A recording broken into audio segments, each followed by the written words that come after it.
Chapter 1761. That iron chain was cut off by the headmaster. It was also the headmaster who used his profound chi to control the height of the iron cage.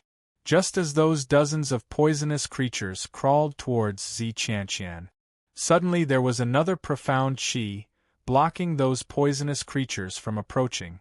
To be precise, it was a layer of light that plated Zi Qianqian's body. That light had the power to stop the poisonous creatures from approaching. The headmaster's expression changed slightly as he immediately turned to stare at the guard. The guard knelt down and explained, "Headmaster, please investigate clearly. This subordinate has indeed personally fed her the Supreme Profound Medicine Soup." Supreme Profound Medicine Soup. As the name suggested, it was a kind of medicine that targeted profound practitioners. It was a kind of medicine that could dissolve the profound energy of a profound practitioner. Once it entered the stomach, within 4 hours, it would dissolve all the profound chi in the body, unable to use any profound energy.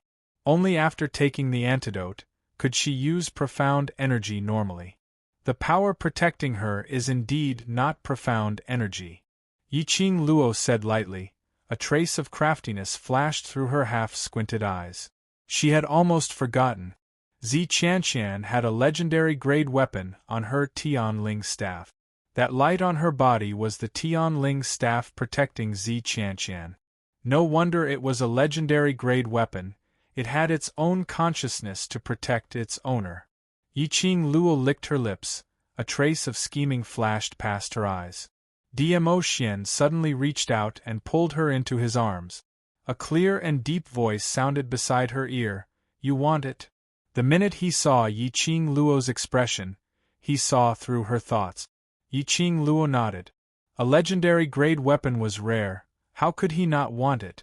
The Tianling staff is made from Mirage Beast's magic crystal, it has gathered the resentment of thousands of Mirage Beasts. If you insist on controlling it, it is likely to cause a backlash from the profound Jade Heart. Dmo Xian curled up a strand of her hair and brought it to his lips for a light kiss. Yiqing Luo facepalmed. She had already forgotten that her profound Jade Heart had already started to move. If she went to conquer the Mirage Beast resentment, something bad was going to happen. Whatever, let's get it first. At most, after you tame it, throw it to the brothers as a toy. Yiqing Luo wrapped her arms around Dmo Xian's neck. Anyway, she had hugged such a thigh, what was there for her to worry about? Dmo Xian's eyes were filled with a gentle and pampering smile. His gaze was so gentle that water could be squeezed out of it. However, standing at the side, the principal, the few guards, and Zi Qianqian, who was surrounded by poisonous creatures in the metal cage, broke out in a cold sweat. They were clearly discussing serious matters. These two lords had suddenly fed them a mouthful of dog food. Look at His Majesty's eyes. How was he like the heartless person in the legends? He was a henpecked husband who doted on his wife as much as his own life. Cough, cough, cough. The principal coughed dryly as he looked at the two of them. His eyes were filled with tenderness, as though he had forgotten everything else. Yiqing Luo's cheeks were dyed crimson red. Glaring resentfully at Dmo Xian, she got up from his embrace and flipped her hair. Cough that? Let's get rid of the poison first, she has something I want on her. The principal waved his sleeves. The poisonous creatures that crawled all over the iron cage immediately fell into the poisonous cave. The iron cage rose into the air again. Zi Qianqian was still in a state of shock. He rubbed his arms with a face full of fear.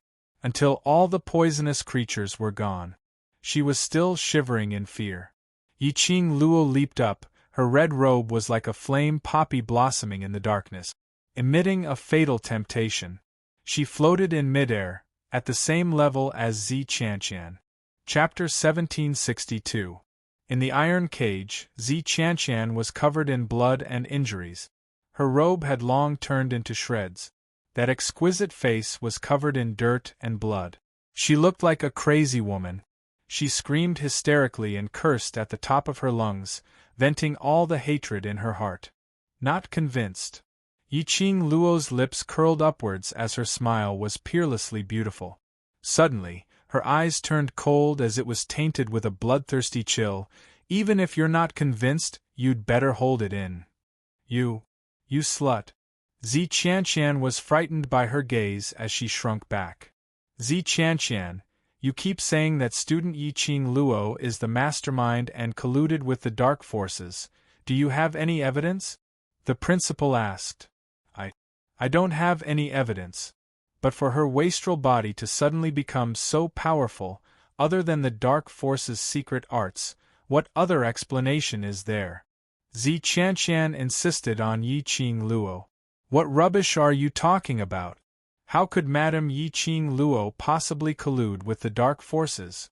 The guard who was kneeling on the ground opened his mouth. Another guard said, Blazing Flame Lair, Madame Yiqing Luo saved the students from various academies and also saved our loved ones. How could such a respectable lady be the mastermind of this matter? The few guards nodded in agreement. Their loved ones were all studying in various academies. In this training in the Blazing Flame Lair, their loved ones almost lost their lives in the hands of the dark forces. It was Yiqing Luo who saved their loved ones. This was the reason why when they heard Yiqing Luo's name, they subconsciously knelt down in front of her. Zi Qianqian's face turned steely green. How could there be such a coincidence? These few guards had loved ones in the Blazing Flame Lair and were saved by Yiqing Luo? But the words to drag Yiqing Luo into the water had already been said out and she had no way of retracting it. She could only brace herself and said, That's her scheme, to gain your trust and then push me out as a shield. Hee. A light laughter came out from Yiqing Luo's mouth. Yiqing Luo's eyes were filled with ridicule. I say Zi Qianqian, you're really stupid, so stupid that even Su Xiaolian beside you is smarter than you. You slut, what did you say? Zi Qianqian had yet to finish his roar. Then, with a "pa" sound, Zi Qianqian spat out a mouthful of blood. Her body flew backward and hit the metal pipe. The iron cage kept shaking. It crashed into Zi Qianqian's petite body. Yiqing Luo slowly retracted her hand as her lips curled into an eerie smile. Let me hear another word that makes me unhappy from your mouth, and I'll give you another slap. After a pause, her smile became even more sinister. Don't worry, I won't kill you so easily. There was a hint of a smile in her clear voice. It was just that this laughter caused one's hair to stand on end when they heard it. Death is liberation. The real torture is worse than death. Zi Qianqian understood the deep meaning behind Yiqing Luo's words. His face instantly turned deathly pale. The resentment and hatred in his eyes poured out. But he didn't dare to say another word. Zi Qianqian, you said that student Yiqing Luo colluded with the dark forces, then do you know that the King of Darkness has been sealed by student Yiqing Luo personally?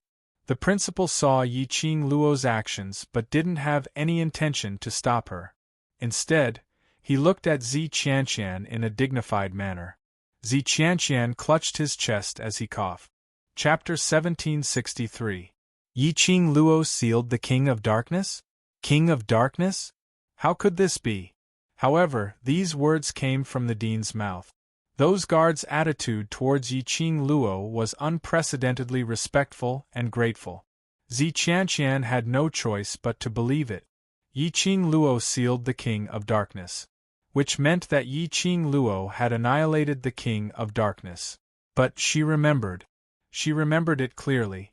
When Gui Wu and the others broke through the barrier and found all the students, Yiqing Luo was obviously under the control of the King of Darkness. Why did she become the hero of all the academies? Become the hero of the Nirvana realm? Zi Qianqian's face gradually lost its color and turned deathly pale. Recalling his earlier actions, trying to push the blame onto Yiqing Luo. Simply stupid to the point of exploding. Actually, it's not that I don't want to give you a chance to live. Yiqing Luo smiled as she glanced between the two cages. The obedient and silent Su Xiaolian immediately sat up straight and looked at Yiqing Luo with a hopeful gaze. How about this? The two of you tell me clearly how you met the people of the dark forces in the fiery nest that day, and how you agreed to set up the rune arrays for them. Yiqing Luo still maintained her smile was extremely sweet. Whoever speaks the truth, and clearly doesn't need to go down. Yiqing Luo's slender finger pointed towards the poison cave below. I'll talk. Su Xiaoyan immediately grabbed the metal pipe. What do you want to know? As long as I know it, I will definitely tell you everything. Fence-sitter. Zi Qianshan scoffed coldly as he swept a cold glance at Su Xiaoyan. If you have the ability, then put me down. Do you really think I'm afraid of death? Yiqing Luo smiled but didn't say a word as she slowly approached Zi Qianshan's iron cage. She was dressed in red and looked even more enchanting than blood. Her exquisite face was suffused with a bone-chilling coldness. Her gaze swept across Zi Qianshan. Suddenly, his palm moved. The gourd flame fan in his hand suddenly opened. A whirlwind was released from the devouring flame fan. The whirlwind was like a curved hook. It circled around Zi Qianshan's body. A pitch-black magic staff was caught in the whirlwind. Yiqing Luo opened her arms. The whirlwind circled back. It wrapped around Yiqing Luo's wrist. Then, the whirlwind dispersed. A black staff landed steadily in Yiqing Luo's palm. The appearance of the staff was extremely strange. The complex ancient totem, the black sphere at the top of the staff, that opened eye, was staring at Yiqing Luo without blinking. This was the Tianling staff. When Zi Qianshan saw the sky mist staff in Yiqing Luo's hands, the complacent and fearless expression on his face instantly changed. Lowly. You stole my Tianling staff. She had learned her lesson and didn't dare to scold Yiqing Luo anymore. Yiqing Luo waved her divine silk cane and said smilingly, "Now, it's mine." Principal Zheng. The guards. It was the first time he had seen someone rob someone who acted so matter-of-factly. Dmo Xian's face was filled with indulgence. It was indeed his Lil Luo Er's style. All of a sudden, a black object smashed down from the sky. Dmo Xian raised his hand to catch it. It was the Tianling staff. Yiqing Luo waved her hand. That eye is a little powerful, help me communicate with that eye first. No wonder it was a legendary grade weapon. No wonder it had gathered thousands of Mirage Beasts' resentment. Chapter 1764. When she had just gotten the Skymist staff. Yiqing Luo obviously felt the resistance from the Skymist staff. When that eye met her, Old Man Tsang issued a warning. Such a powerful legendary staff, Zi Qianshan's ability had no way to contract with the Skymist staff. Which meant, the Skymist staff currently had no owner. She should just rob it, throw it to Dmo Xian, and let him train the Skymist staff, then throw it to the brothers in Devil class to play with. If Zi Qianshan knew that the divine relic which he relied on for survival was given to the brothers to play with, he would probably vomit blood from anger. Yiqing Luo snatched Zi Qianshan's Skymist staff and her attitude became much better. Looking at Zi Qianshan's pale face, she smiled warmly. Now, you can start your performance. This performance naturally referred to everything Yiqing Luo wanted to know. Su Xiaoyan immediately spoke first. I met the people from the dark forces first. She was the one who looked for me and said she had a way to deal with you. Right. It's her, she was the one who instigated me to look for that person. Without the protection of the Skymist staff, Zi Qianshan could no longer be complacent. Neither of them were willing to fall into the poison cave and be swallowed by that bunch of poisonous creatures. The two of them were fighting to threaten each other. No one was willing to let the other spill out everything they knew in detail. Everything was as what Yiqing Luo had guessed. From the start till the end, these two had never seen the so-called dark forces and totally didn't know that what they were doing was related to the dark forces. It was entirely because of a woman's jealousy which triggered a huge battle. It was indeed a very useless detail. It was totally useless for them to investigate the dark forces. Principal shook his head helplessly. He knew that after being frightened by Yiqing Luo, Zi Qianqian and Su Xiaolian didn't dare to tell any lies. This was indeed all the information they knew. Although the dark forces were completely annihilated by the imperial palace, but the 4 great holy techniques and the 4 great pharaohs used the dark secret arts to escape. This made the principal extremely worried. He thought he could find out the whereabouts of the 4 great holy techniques and pharaohs from Zi Qianqian. From the looks of it, Zi Qianqian hadn't even seen the people from the dark forces. However, this wasn't Yi Qing Luo's motive. Yi Qing Luo had already guessed most of the details that the both of them had mentioned. Asking these 2 people to explain in detail was just to Yi Qing Luo squinted her eyes as her brows were filled with craftiness. That person who said she could deal with me and lied to you to collaborate with the dark forces, is she Feng Ling? The 2 of them were startled. Then, he immediately nodded. Yes, it's her. At that time, she seemed to have been seriously injured, and it was a strange-looking woman who looked like a shadow that was hugging her. Shadow? Diamo Xian frowned. His eyes, which had always been calm and deep, faintly rippled with a layer of ripples. His change in emotions didn't escape Yi Qing Luo's eyes. Yi Qing Luo pursed her pink lips as she wasn't able to ascertain that the change in his emotions was because she had mentioned Feng Ling in front of the principal and the guards. Or that shadow-like woman? Sensing Yi Qing Luo's hesitant gaze, Diamo Xian kept the deep thoughts in his mind as he stood up and hugged Yi Qing Luo's shoulders. Feng Ling is no longer a member of the imperial palace. Since she chose to collude with the dark forces, I will not tolerate it. Chapter 1765. This was also to express his attitude to Yi Qing Luo. Hearing Diamo Xian's words, Yi Qing Luo's heart heaved a sigh of relief. If Diamo Xian still cared about Feng Ling, then her following plan would not continue. Of course, it wasn't that she didn't trust Diamo Xian. After all, Feng Ling was the granddaughter of the imperial palace's granny and someone who had been by Diamo Xian's side since young. Feelings were not something that could completely fade away in a day and night. Moreover, it was rumored that the imperial palace's granny was considered as Diamo Xian's elder. Yi Qing Luo didn't wish for Diamo Xian to be put in a difficult position. As long as Diamo Xian said it, she could give up on the following plans, but Diamo Xian used his actions to express his heart. Yi Qing Luo's eyes were filled with smiles as her arms circled around his neck. She didn't care how the surrounding people looked at her. Hooking her arms around Diamo Xian's neck, she planted her pink lips on his. The smile between her eyebrows was so charming and beautiful. In front of the elders, this kind of behavior was considered immoral in the South Continent. But director, the guards, even Zi Qianqian and Su Xiaolian both felt. This scene was simply a damned abuse of the dogs. Full of bliss, what were those pink bubbles for? Her lips touched Diamo Xian's and Yi Qing Luo immediately moved her lips away. She turned her head and saw pairs of eyes staring at her. Among them was a pair of the 50-year-old director's eyes.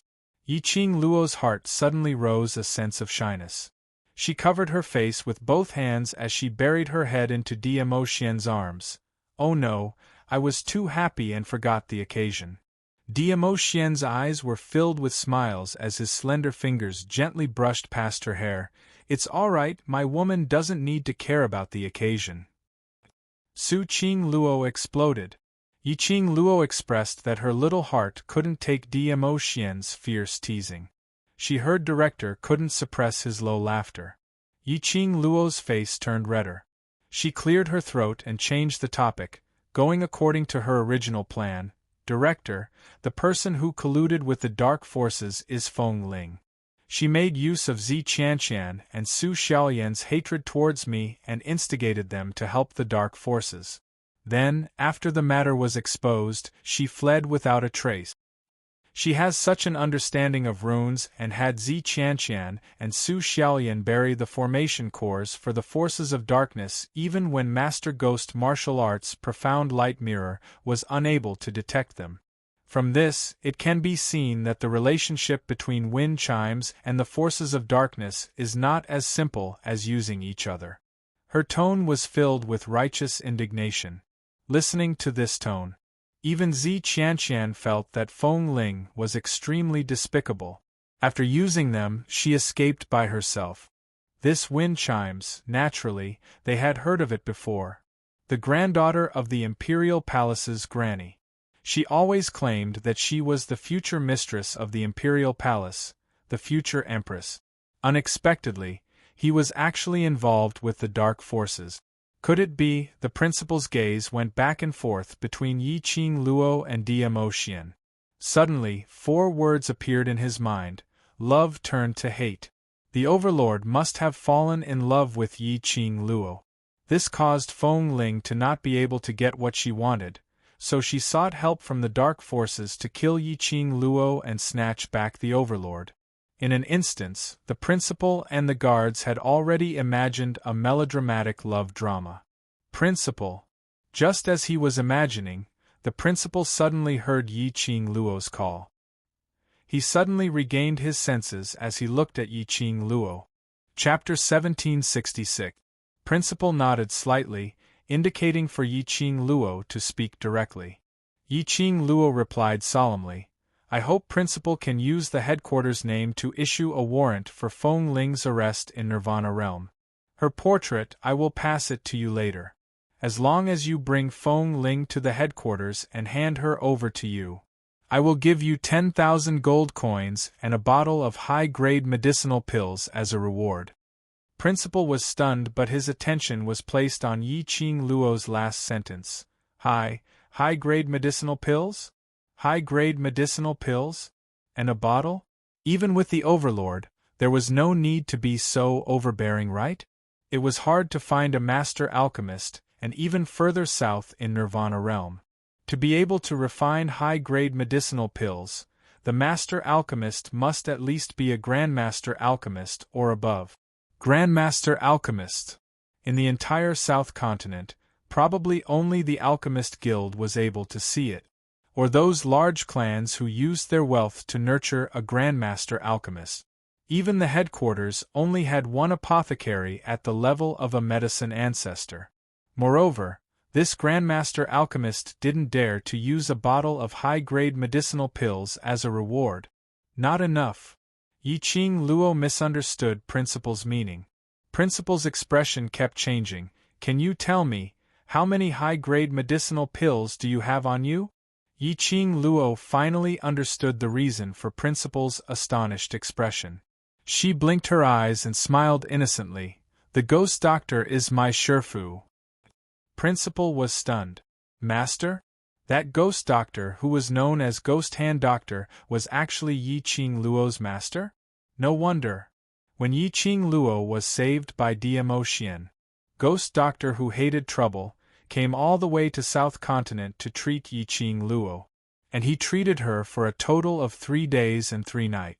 If it wasn't for his disciple, how would ghost doctor waste his refining time? Yiqing Luo could become ghost doctor's disciple.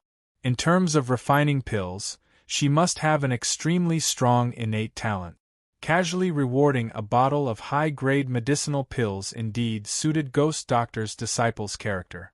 If Yiqing Luo told Principal that she was still the champion of the Alchemist Guild's pill refining competition, he estimated that the Principal would have fainted from the stimulation of Yiqing Luo's abnormal innate talent. Principal's gaze towards Yiqing Luo was as though he was staring at his prey. He couldn't help but rejoice in his heart. From the very beginning, he had taken a fancy to this abnormal little girl. Yiqing Luo had goosebumps all over her body from that stare as she rubbed her arms. That? Principal, if you have something to say, just say it, let's not beat around the bush. Little girl, I've put out a bounty for him on your behalf. Naturally, the headquarters won't let a little girl like you pay for this reward. But the principal's white eyebrows curved into crescents as he smiled. Little girl, since Grandpa Principal treats you so well, if you manage to refine any high-grade pills in the future, don't forget about the headquarters. Yi-Ching Luo's head was filled with black lines. No wonder he was the dean of the general hospital. He really knew how to take advantage of the situation. But towards the two directors of the main courtyard, Yi-Ching Luo more or less had a favorable impression of them. Moreover, these two deans were sincere in their devotion to the headquarters and to the other academies. Yi-Ching Luo was willing to befriend them. One more friend meant one more helping hand. What's more, he was the famous dean of the General Academy. The dignified dean of the General Academy only knows how to scam me. Yi-Ching Luo covered her face as she buried her head into Diamo Xian's arms. I'm just a pitiful weak lady with no power or influence, so I can only be forced to agree to it. Principal and the guards. You have no power or influence, you're a weak lady? Chapter 1767. This was not the end. Yi-Ching Luo raised her head again, putting on a pitiful expression as she blinked her innocent eyes. When Feng Ling was in the headquarters exchange meet, she colluded with the dark forces to lay hands on the various academies. This was originally your headquarters' responsibility, so putting out a warrant for Feng Ling is also part of your duty. Principal Zheng's eyebrows twitched. Director has taken a fancy to a weak lady's pill refining innate talent. That request which I mentioned to Director earlier, Director can consider it properly. Yi-Ching Luo smiled charmingly. Sure enough, this lass wasn't one to suffer losses. Yi-Ching Luo blinked her eyes craftily and didn't continue to urge him. Instead she yawned and hung herself on Diamo Xian. The air here isn't very good, ah Xian, let's go back first. Diamo Xian hugged her waist and hugged her in his arms, softly saying, and the two of them turned around and walked towards the entrance of the dungeon. Zi Qianqian panicked. Slut! Yi-Ching Luo, you said that as long as we told you everything about the flame lair, you'd let us go. Su Xiaoyan also gripped the metal pipe tightly. Madam Yi-Ching Luo. Madam, I have told you everything I know. Yi-Ching Luo's lips curved upwards slightly. Diamo Xian stopped in his tracks and turned around. The young girl in the fiery red dress had a gorgeous smile on her beautiful face. Her pink lips curled upwards, revealing a hint of bloodlust. That's right. I did say that whoever speaks the most doesn't have to go down. But I didn't say that I would let you off. Zi Qianqian and Su Xiaoyan's faces instantly turned pale. Yi-Ching Luo continued to smile as she looked at Director Zheng. Next, it's Director's matter. Earlier I said the most and the most detailed one, you can change another way of death. The other one, throw it down to feed those little cuties. Coming out from the underground prison and seeing the sunlight again, Yi-Ching Luo raised her hand to cover her eyes. Her slender fingers were sparkling and translucent like jade under the sunlight. A few rays of light, through the gap between the fingers, sprinkled on her face. Yi-Ching Luo sighed softly. Ah Xian, you really don't blame me? This time, her goal in coming to the dungeon was indeed to drag Feng Ling out. It was no coincidence that the principal had come at the right time. On her way here, she purposely passed by the principal's meeting hall. The sound of her and Diamo Xian's conversation was transmitted into the principal's ears. She deliberately revealed to the principal that Feng Ling was the one who instigated Zi Qianqian and Su Xiaoyan. It was to use the name of the headquarters to put a bounty on Feng Ling's head. She was forcing Feng Ling to show herself. Her target was the tranquility bead in Feng Ling's hand. Before her abilities were sufficient to control the Divine Phoenix Profound Heart Jade, she needed the Heart Calming Pearl to stabilize her Profound Heart Jade. As for Feng Ling, she tried in vain to use the Tranquility Pearl to threaten Diamo Xian to give her the position of matriarch. Then, she would personally crush Wind Chime's support and thoughts bit by bit. How could she allow other women to covet her man? Diamo Xian's footsteps stopped. He looked down. That peerless face was reflected in Yi-Ching Luo's eyes at close range. That pair of peach blossom eyes that seemed to carry thousands of spring waters were filled with tenderness. Lil Luo'er, I've said it before. In this world, the only person I want to protect is you. For you, I'm willing to defy the heavens, no matter what. Yi Qing Luo's eyes turned slightly red. That gaze filled with tenderness made her heart ripple like a pool of spring water. Chapter 1768. If possible, she really did not want to have anything to do with Feng Ling. A mere wind chime did not matter. But Feng Ling's backer was the Imperial Palace's grandma, who was considered as Dmo Xian's relative. Lil Luo'er, you should understand my character. Dmo Xian's gentle voice was as mellow as fine wine, making Yi Qing Luo momentarily lost in thought. Dmo Xian had a panoramic view of Yi Qing Luo's eyes. He raised his thin lips and smiled helplessly. You and I are the same kind of people. If we treat each other sincerely, we will repay each other sincerely. But if we are enemies, we will not show any mercy. His hand closed over the small hand that was caressing his cheek. I am indeed indebted to Grandma, but after so many years, I have already repaid what I should. Furthermore, her kindness to me was only because she was using me. Or perhaps, Feng Ling's feelings for me were not sincere. Since she took the initiative to sever the ties between us, I will fulfill her wish. Dmo Xian's voice was very gentle. This was his unique gentleness towards Yi Qing Luo. But when it came to his grandmother, he didn't have the slightest bit of emotion. He didn't feel the slightest bit of regret. All this time, he had been living in an emotionless palace. It was also because of this that he had no feelings for the Imperial Palace's granny. Indeed, they were of the same kind. He was once in that world. The old men of the Yi clan had been by her side since she was a child, teaching and training her, gave her all the survival skills. He should be her benefactor or relative who had raised her. But when they died, she didn't feel sad at all. Even at the end, when he jumped off the plane, what she wanted was to perish together with those old men. Yi Qing Luo raised her head as her hands hooked around his neck. A warm smile appeared on her face. Ah Xian, I'll be with you from now on. She was very glad that she was fortunate enough to come to this other world after thinking that she would die for sure. He got to know brothers worthy of deep friendship. She now had the kinship she had never dreamed of. She had also met a man whom she had fallen in love with. She thanked the heavens for letting her come to this world. Dmo Xian lowered his head and kissed her lip. The warm and sweet atmosphere rose between the two of them. Like honey, even the air had become sweet. The speed at which the headquarters handled matters was extremely fast.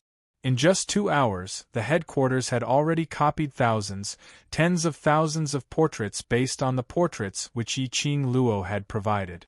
In the name of the headquarters, they issued an arrest warrant for Feng Ling to the Nirvana realm. The people in the continents were so angry that they gritted their teeth. They wanted to drag wind chimes out and beat her up to vent their anger. It was only an afternoon and an evening. The news of wind chimes being the mastermind who framed the academies and worked with the forces of darkness spread through Nirvana world. It had almost reached the point where everyone knew about it, whereas on the other side, Yi Qing Luo was holding on to the wanted poster in her hands as she smiled complacently. Looking at her sneaky smile, the Devil class's students all hugged their arms tightly, rubbing their hands together. Fortunately, this was their boss, not their enemy. It was a way to deal with a rival in love. It was simply explosive. The female students, on the other hand, had looks of admiration on their faces, as if they were looking at their idol. They all expressed that when dealing with a love rival, one must make the love rival beg for death. Everyone's here. Suddenly, a gentle voice was heard from the door. Shi Shanglan was dressed in a brown luxurious robe as he walked in from the Sky-Word dormitory's door. Chapter 1769. Shi Shanglan? Why was he here? Yi Qing Luo's eyes sunk as a deep meaning flashed past her eyes. She had not forgotten that in the Dark Force's main camp, she saw Shi Shanglan and the Dark Force's holy technique, Pharaoh, chatting happily. Those people who were high up in the Dark Forces. They were extremely respectful towards Shi Shanglan. Thinking back to the Imperial Palace's investigation on Shi Shanglan, It was so clean and pure. Yiqing Luo suspected that this Xishang land's identity was not simple. Moreover, the force behind him was not as simple as Shi family. Or perhaps he was not the real Xishang Lan. This thought flashed past her mind. Yiqing Luo's gaze instinctively looked towards Yan Xiaoyi. Yan Xiaoyi didn't have any change in her emotions towards Xishang Lan's arrival. Her head was lowered, and her hair covered half of her face, making it impossible to see her expression. She seemed to be in her own world, deep in thought. It was until Xishang Lan walked to her side when Yan Xiaoyi suddenly raised her beautiful eyes. "You!" Yan Xiaoyi frowned as she looked unhappy. "What are you here for again?" Towards Yan Xiaoyi's indifferent attitude, Xishang Lan wasn't angry at all. He was still as gentle as jade as he put on an amiable smile and spoke warmly. "Xiaoyi, I know you don't want to see me, but I miss you." The gentle tone, the tender words, made the female students of the devil class cup their faces with both hands, extremely envious. Eating the Overlord and Madame Qing Luo's dog food every day, they were about to be abused to tears. Now another pair came. Ow ow ow. They also wanted to have such a gentle fiancé, and wanted a fiancé who loved them so much. The female students clenched their fists as their faces were filled with envy and jealousy. They also wanted to find a fiancé. They also wanted to show off. They also wanted to give out dog food every day. Give out dog food, give out dog food? This came from the single dog's resentment. However, the female students' envious gazes didn't change Yan Xiaoyi's emotions at all. Her delicate face was devoid of any expression. She raised her eyes and fixed her gaze on Xishang Lan as her voice was calm. "Xishang Lan, the person who is engaged to you is Miss Yan, not me." "You are Yan family's eldest young Mississippi," Xishang Lan replied gently. "I'm not." Yan Xiaoyi's lips curled into a sneer. "I'm devil class's Yan Xiaoyi, the world group's Yan Xiaoyi, but I have no relations with the Yan family." After a pause, her smile deepened, but there was no trace of a smile in her eyes. "The Yan family has arranged an engagement with you. Just go find the Yan family and stop harassing me. Otherwise, don't blame my brothers for being merciless." Xishang Lan's gentle eyes darkened as he looked at Yan Xiaoyi's stubborn and cold expression. It disappeared in a flash, so fast that no one could catch it. Yiqing Luo had been staring at Xishang Lan and naturally saw this strange look in his eyes. Her heart tightened as she immediately stood up and flashed towards Yan Xiaoyi. She had a petite body, but her aura was majestic. Yan Xiaoyi was completely blocked. Xishang Lan frowned slightly. "Young Master Shi, I didn't hear Xiaoyi." Yiqing Luo had yet to finish her words. Xishang Lan quickly regained his composure as he interrupted Yiqing Luo's words gently and politely. "Qing Luo, I'm here specially to look for you." Yiqing Luo's words were suppressed back. She frowned. "Looking for me?" Chapter 1770. Sky returning primordial serene grass? Yiqing Luo's eyes lit up. She had seen the name of this herb in 100-pill refining. Her soul consciousness moved and information regarding the sky returning primordial serene grass immediately appeared in her mind. This herb was one stalk of 1,000 years and was extremely precious. If this herb was mixed with other precious herbs to refine into pills, it could raise a cultivator's cultivation. If the alchemist's level was high, the medicinal herb that was mixed would be extremely precious. It could totally raise a cultivator's level by 1 grade after consuming it. Even though this sky returning primordial serene grass was just a stalk of herb, it was also something that numerous cultivators had dreamt of. But what made Yiqing Luo interested was this sky returning primordial serene grass was not only for cultivators to consume. To the magical beasts it was also a good medicine. Basically all the cultivators would not bear to feed the advanced profound grade herb to the magical beast. But Yiqing Luo was interested in this stalk of precious herb because of her 2 slumbering sacred beasts. Ever since the dark forces returned, Qi and Qi Yan had been in deep sleep. Old Man Tsang said that they were in the midst of evolution. When they awaken, the sacred beast's abilities would be upgraded. If they had the sky returning primordial serene grass, it would speed up the advancement of the two sacred beasts. If those cultivators who were interested in the sky returning primordial serene grass knew that Yi Qing Luo wanted to feed such a precious herb to the magical beasts, they would probably vomit blood and shout that it was a waste of God's gift. Qing Luo is an alchemist, so you must be extremely interested in this one stalk of 1,000 years medicinal herb. I specially came here to tell you this news. Shi Shanglan saw Yi Qing Luo's bewitching eyes, and a dark glint flashed past his eyes. Yi Qing Luo smiled lightly. Thank you, young Master Shi, for specially making a trip here. I will definitely be there for the auction tomorrow. Shi Shanglan took out 4 gold-inlaid invitations and passed it to Yi Qing Luo with both hands. Only Treasure Pavilion's invitations are allowed to enter the Treasure Pavilion's auction held once every 3 months. I can only help you get 4 invitations. Saying that, he lowered his eyelids guiltily. I hope Qing Luo doesn't mind. Yi Qing Luo took the invitations and squinted her eyes, sizing up the man in front of her. His guilty look indeed made one unable to bear it. If he didn't know that Shi Shanglan's identity wasn't simple. She was probably about to be fooled by Shi Shanglan's acting skills. Young Master, she must have put in a lot of effort for these 4 invitations, so why would I despise young Master Shi's good intentions? Yi Qing Luo said smilingly. Those who were on the right path should have received some benefits by now and would put in a few good words for him and Yan Xiaoyi. But unfortunately, Yi Qing Luo didn't mention a single word about what Yan Xiaoyi said. As though Shi Shanglan had worked hard to get these 4 invitation cards, was on account of her, Yi Qing Luo's face. Before Shi Shanglan's identity was unclear and his motive was unclear, how could Yi Qing Luo possibly push Yan Xiaoyi out? Yan Xiaoyi's words just now were already so obvious. But Shi Shanglan pretended not to hear it. Instead, when she spoke up for Yan Xiaoyi, she used the auction house incident to change the topic. It seemed like Shi Shanglan was still persistent towards Yan Xiaoyi. But behind this stubbornness, what kind of conspiracy was this? For this point, Yi Qing Luo could only investigate in secret.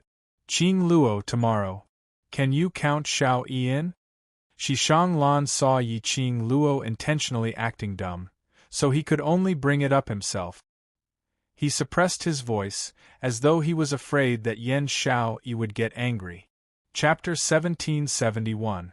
Shi Shanglan's gentle face surfaced a thin shade of red.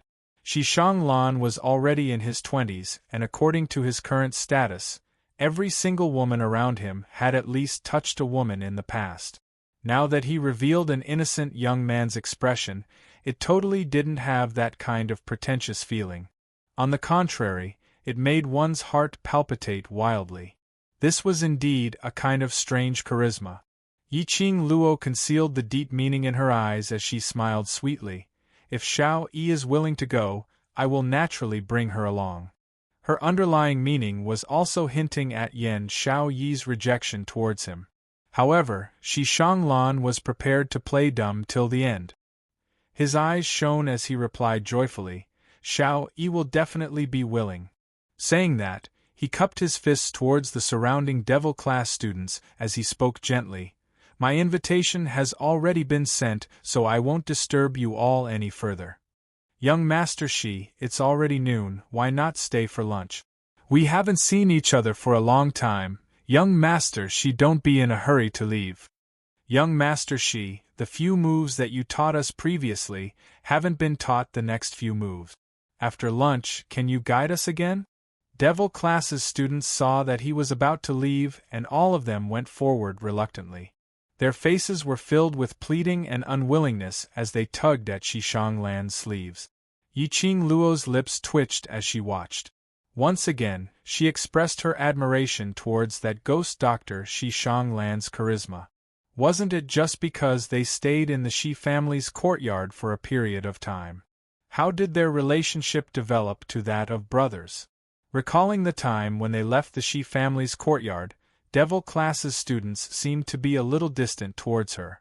Yiqing Luo's heart thumped. Surely it couldn't be.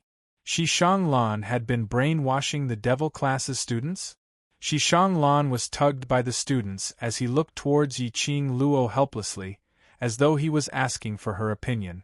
Yiqing Luo maintained her sweet smile as her peripheral vision shot towards Yan Shaoyi's direction. Before she could reply, Devil class's students said, "Goddess Shao-yi, young master, she specially sent an invitation to Boss Qing Luo because of you. You should at least thank young master Shi." One of them spoke up, and the other female students immediately chimed in. "That's right, Goddess Shao-yi. Young master Shi's power isn't limited to the South Waves continent, but he still went to great lengths to obtain 4 invitations for you. How romantic and touching!" There were also many female students who clasped their hands together in front of their chests, a look of yearning on their faces. "Shao-yi, just say something and ask young master Shi to stay for lunch." Following that, the male students also joined in the lobbying. Dozens of students surrounded Shi Shanglan and Yan Shao-yi. The entire Tian residence became extremely lively. Yiqing Luo looked at the scene which had already gone out of control, and in the depths of her charming eyes, there were some hidden rays of darkness. She had underestimated Shi Shanglan's influence on the students of Devil class. When the students of the Devil class were in high spirits, if they were to go against their wishes, it would instead arouse the dissatisfaction of this group of students. Yiqing Luo pursed her pink lips as her gaze shot towards Qiao Jin, who was standing outside the crowd, quietly watching the chaotic scene in front of him. He leaned against a tree and crossed his arms.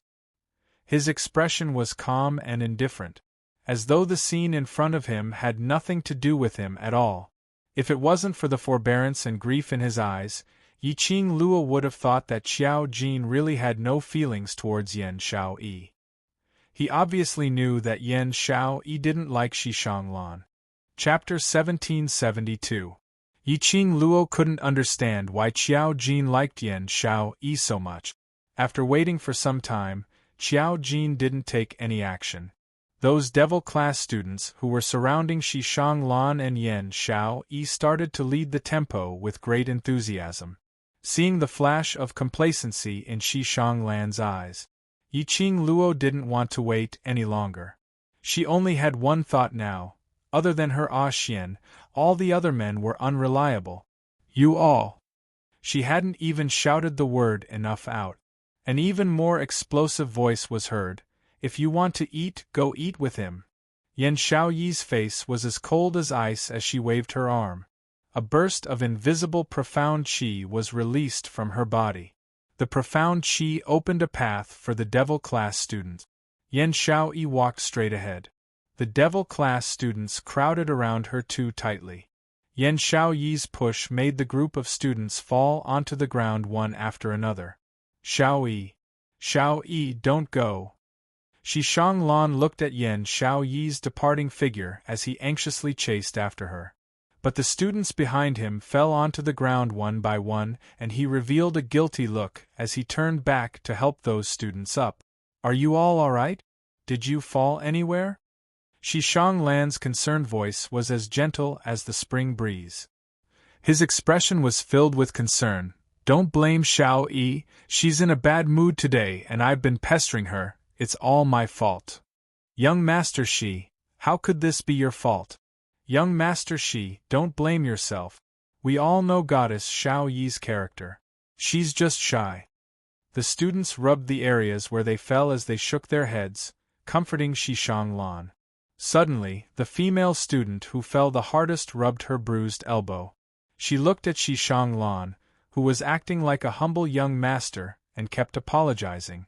The dissatisfaction she felt for Shi Shanglan suddenly gushed out at this moment. Even if she's shy, she can't be like this. Young Master Shi likes her, but that doesn't mean she can trample on young Master Shi's sincerity. A voice was heard. A few female students who were slightly dissatisfied looked at each other in dismay. I also feel the same way. Goddess Xiao Yi is just relying on young master she's liking for her.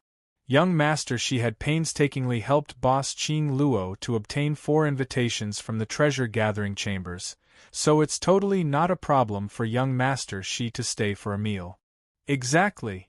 It's just a meal, don't act all high and mighty. Shi Shanglan's expression was slightly panicked. He suppressed his anger and said, "We are all classmates in the same class and also brothers in the same team. You guys shouldn't say that about Xiao Yi." The expression on his face gradually became serious again. "No matter how Xiao Yi treats me, I will gladly endure it. I hope that you will not criticize Xiao Yi anymore." This was an action of protecting one's beloved. Once again, these female fans were attracted. There are also quite a number of male fans. The sweet smile on Yi Qing Luo's face started to crack. At this point, she could not help but admire Shi Shanglan's methods. Every word and sentence was to protect Yan Xiao Yi. But every word and sentence was purposely to erode Yan Xiao Yi's position in the hearts of the Devil class students. The voices of Devil class's students gradually quietened down. Shi Shanglan then said apologetically, "You can have your meal anytime, but I won't be staying today." After such a thing happened, Devil class's students couldn't keep him any longer. One by one, they sent Shi Shanglan out of the sky lodgings. Chapter 1773.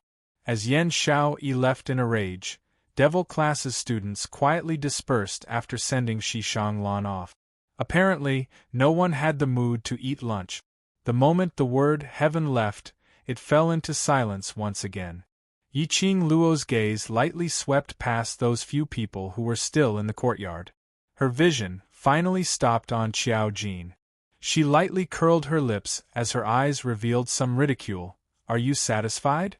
Throwing this sentence, Yi Qing Luo had already turned around and walked towards the direction which Yan Xiao Yi had left to.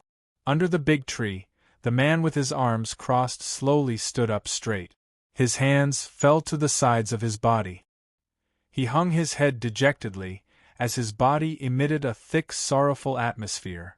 The words which Long Yunzhan and Tong Ziqing were about to say were stuck at the side of their mouth. The duo's vision fell onto Qiao Jin's 2 arms, on the sleeves which had already been burnt into ashes. Greenish-black bruises were deeply imprinted on his arms. The area which was burnt was the area where Qiao Jin's palms were when he crossed his arms earlier. The bruises were the traces of 5 fingers. It could be seen how much willpower he had expended, before he could endure it, to stand on the same spot without moving. Long Yunzhan and Tong Ziqing exchanged glances, as they saw the helplessness in each other's eyes. They obviously loved each other so deeply. Why must they torment themselves, torment the other party? Yi Qing Luo followed the direction which Yan Xiao Yi left towards, as she stopped at the main courtyard's garden, beside a pond. Yan Xiao Yi stood by the side of the pond, as she stared blankly at the pond. Hearing footsteps coming from behind, she immediately turned back. On seeing Yi Qing Luo, who was dressed in red, an unconcealable sense of disappointment flashed past her eyes. Yi Qing Luo walked up and stood side by side with her. Not Jin Zi, disappointed? The young lady whose thoughts were seen through, her expression turned cold, as she immediately turned her face away. "Why are you disappointed?" "No hope, no disappointment." "You can lie to me, but can you lie to yourself?" Yi Qing Luo sighed softly. "If you can lie to your own heart, then I believe you." Yan Xiao Yi pursed her lips tightly as she didn't reply. Yi Qing Luo raised her hand as she patted her shoulder heavily. "Honestly, have you thought of changing a man to love?"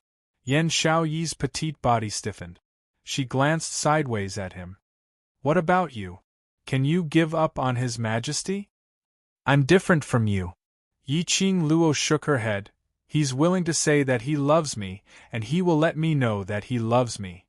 Yan Xiao Yi was silent for a moment, and her gaze returned to the green pond. "Are you here to feed me dog food, or to comfort me?" You're the one who came up with this topic. I'm just answering you casually. Yiqing Luo put on an innocent look. Yan Xiaoyi rolled her eyes at her. Yiqing Luo followed her as she looked at the pond, which was filled with floating leaves. No matter how you and Jin Zi develop in the future, as a friend, let me give you a piece of advice. Don't use Shishang Lan to anger Jin Zi, and don't get too close to Shishang Lan. You noticed it too? Yan Xiaoyi raised her eyebrows and smiled bitterly. Am I very pitiful? The person I love doesn't love me, and the person who says he loves me is constantly using me. She raised her head and gazed at the clear blue sky. The corners of her eyes sparkled as it sparkled. Perhaps all my good luck in this lifetime has been used to get to know you, my sister. Yan Xiaoyi took a deep breath, as she tried her best to maintain the calmness in her voice. Yiqing Luo looked at Yan Xiaoyi's side profile. Chapter 1774. As it turned out, Yan Xiaoyi had long sensed it. However, this was also a matter of course. Because Yan Xiaoyi had loved. She understood the feeling of loving someone and the feeling of loving someone. Even if Shishang Lan was acting, no matter how well he acted. Yan Xiaoyi could feel it too. Because she could not feel Shishang Lan's heart. He clearly didn't love her, but he kept saying that he loved her. How could someone as smart as Yan Xiaoyi not notice Shishang Lan's intentions? However, she couldn't say it out loud. Because no one would believe it. I will take care of him. Yiqing Luo stretched out both her hands as she looped them around her shoulders. Perhaps, tomorrow's auction will be able to find out his real motive. You weren't fooled by him? Yan Xiaoyi looked at her curiously. Devil classes students are being toyed with by him. I thought you would also be cheated by him. Other than the two of you, I don't trust anyone else. Yiqing Luo smiled. The Imperial Palace had investigated him. He's clean. Looks like it's very tricky. Yan Xiaoyi leaned her head on Yiqing Luo's shoulder. Tomorrow's auction house, I'll go as well. Should we bring Jin Zi along? Yiqing Luo hugged her. Tomorrow will definitely be a dangerous day. If he goes, I will be assured of you. Yan Xiaoyi was silent for a moment, then nodded heavily. All right. Shishang Lan's invitation to her was definitely not an ordinary auction. 4 invitations, her and DMO Xian, Yan Xiaoyi and Xiao Jin. DMO Xian would protect her. Xiang Xiaoyi. With Xiao Jin around, DMO Xian didn't need to be distracted. She was becoming more and more curious about Shishang Lan's identity. Qing Luo, do you think? If we really let it go, isn't it good for him? For me, for our team? Suddenly, the girl's dazed voice was heard from her shoulder. Yiqing Luo was stunned as she lowered her eyelids. Seeing the fear in Yan Xiaoyi's eyes, she tightened her arms and sighed. Once emotions are involved, people will become irrational. According to the current situation, if you can really let it go, I will naturally agree. She really couldn't understand Xiao Jin. Since she loved a man who would not give a response, it was better to give up as soon as possible. The longer it dragged on, the sadder and more hurtful it would be. Yan Xiaoyi's eyelashes trembled. The bewilderment and fear in her eyes became clear in an instant. Suddenly, she pushed Yiqing Luo's hand away and stood up. Not waiting for Yiqing Luo to react, Yan Xiaoyi had already fished out a silver object from her bosom. Yiqing Luo didn't see clearly what it was when Yan Xiaoyi threw the thing into the pond.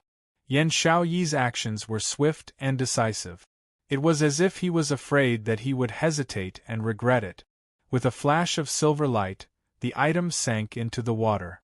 Yan Xiaoyi's body seemed to have been drained of all her strength in an instant as she half knelt on the ground. Tears trickled down from the corners of her eyes and fell to the ground. She lowered her head, her body trembling. The thing that Yan Xiaoyi had thrown away just now was probably a memento that Xiao Jin had given her. Yiqing Luo sighed softly as she slowly squatted down beside her, taking the crying girl into her arms. Yan Xiaoyi's emotions stabilized after an hour. Yiqing Luo comforted her in a low voice as she hugged Yan Xiaoyi and the both of them left together. Not long after they left, A slender figure walked out from the darkness. Walking slowly, he stood at the place where Yan Xiaoyi was half kneeling earlier. A look of pain appeared on his unattractive face. He raised his eyes and his deep gaze swept past the jade-green pond water. His well-built body was tightly tensed up. He was worried about Yan Xiaoyi as he chased after her. But he saw the scene of Yan Xiaoyi throwing a silver object into the pond water. That thing. Chapter 1775. Throwing that thing away was equivalent to throwing away their past. Which also meant that Yan Xiaoyi was really going to give up the awkward relationship between them. Qiao Jin looked at the pond water for a long, long time. In his mind, the scene of Yan Xiaoyi throwing the thing into the pond water kept appearing. The usually resolute man, at this instance, trembled slightly as his eyes turned red. His heart had a dull tearing pain. He painfully shut his eyes, using all his energy to control his own emotions. But ultimately, he couldn't win against his body's uncontrollable actions. A splash sound was heard. Qiao Jin jumped into the water. He hid the pain in his pupils, as he swept his gaze across everything in the pond water. Finally, following his memory, he swam towards the place where that silvery thing fell into. Submerging into the water, like finding a needle in a haystack, he searched for the thing that Yan Xiaoyi had thrown into the pond water. The entire pond of duckweed was stained all over him. Yan Xiaoyi's giving up, wasn't it what he wanted? But why? His heart still ached, so much pain that he couldn't breathe, so much pain that he was about to suffocate. The next morning, Yiqing Luo and the disguised Diamo Xian, as well as Qiao Jin and Yan Xiaoyi, took the invitation card and headed towards treasure-gathering chambers.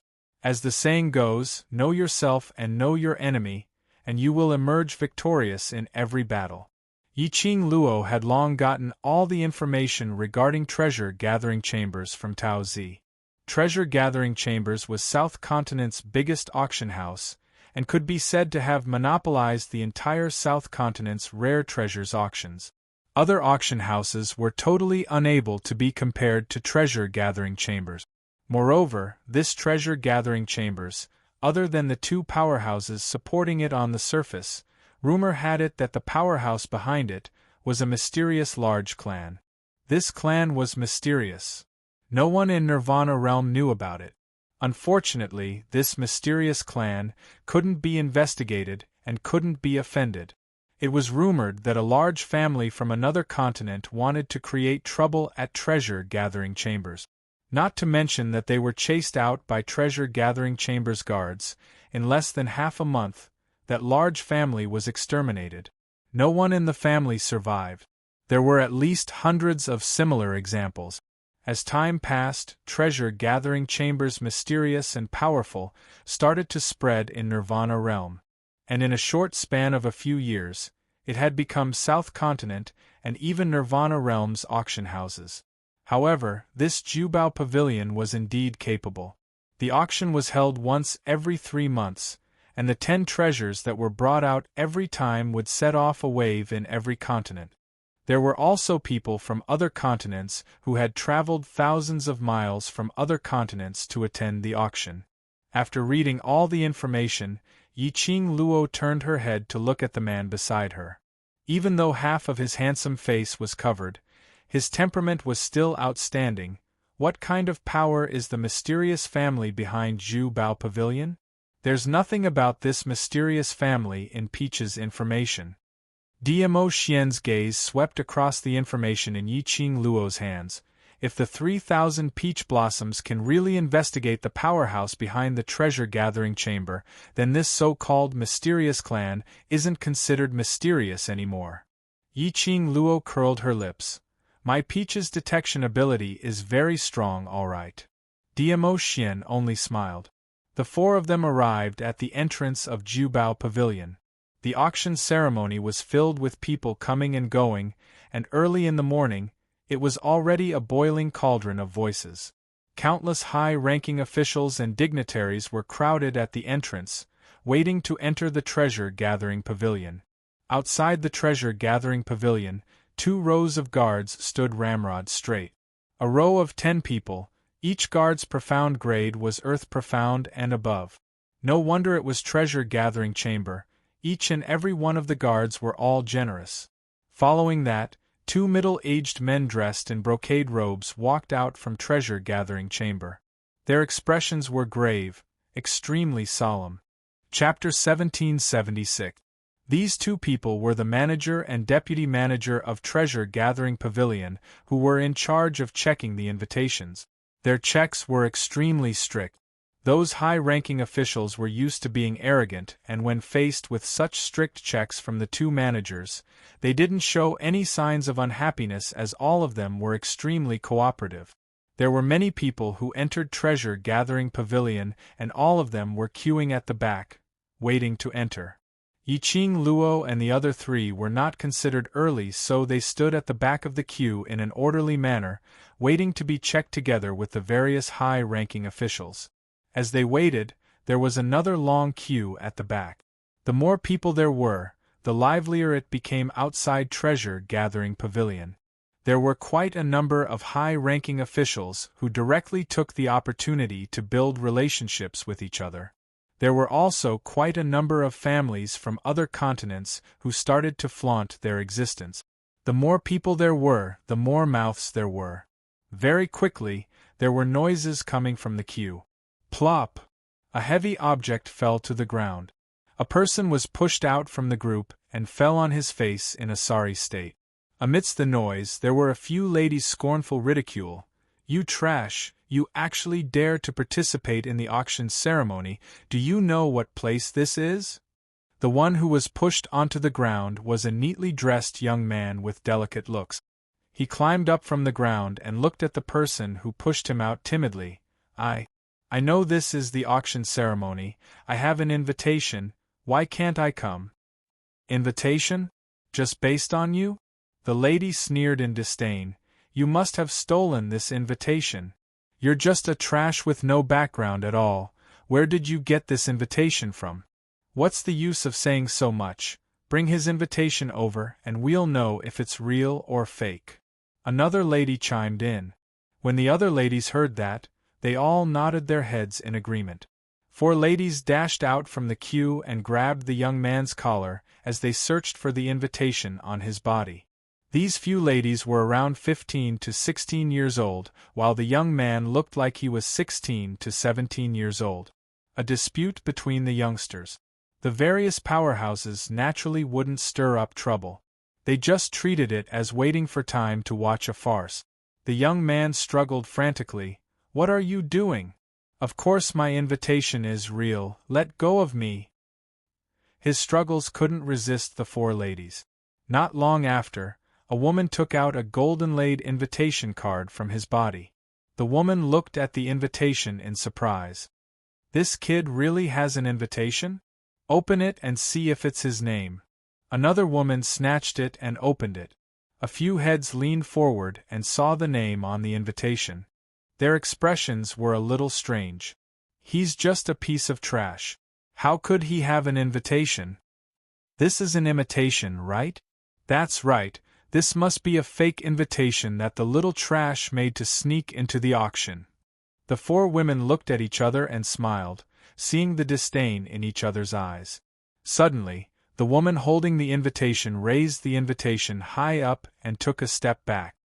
"Little trash, you actually dared to use a fake invitation to deceive the treasure-gathering pavilion. Tear up the invitation. Let's see how he's going to lie now." A few girls teased each other, huddled together, and began to tear apart the golden-laid invitation. Seeing this, the young man hurriedly rushed forward. "It's true. This is a real invitation. You can't tear it, you can't tear it." But just as he rushed forward, the 4 women lifted their legs and sent him flying. The young man was so anxious that his forehead was full of sweat. He rushed forward and wanted to snatch it again. However, those women seemed to be playing with puppies.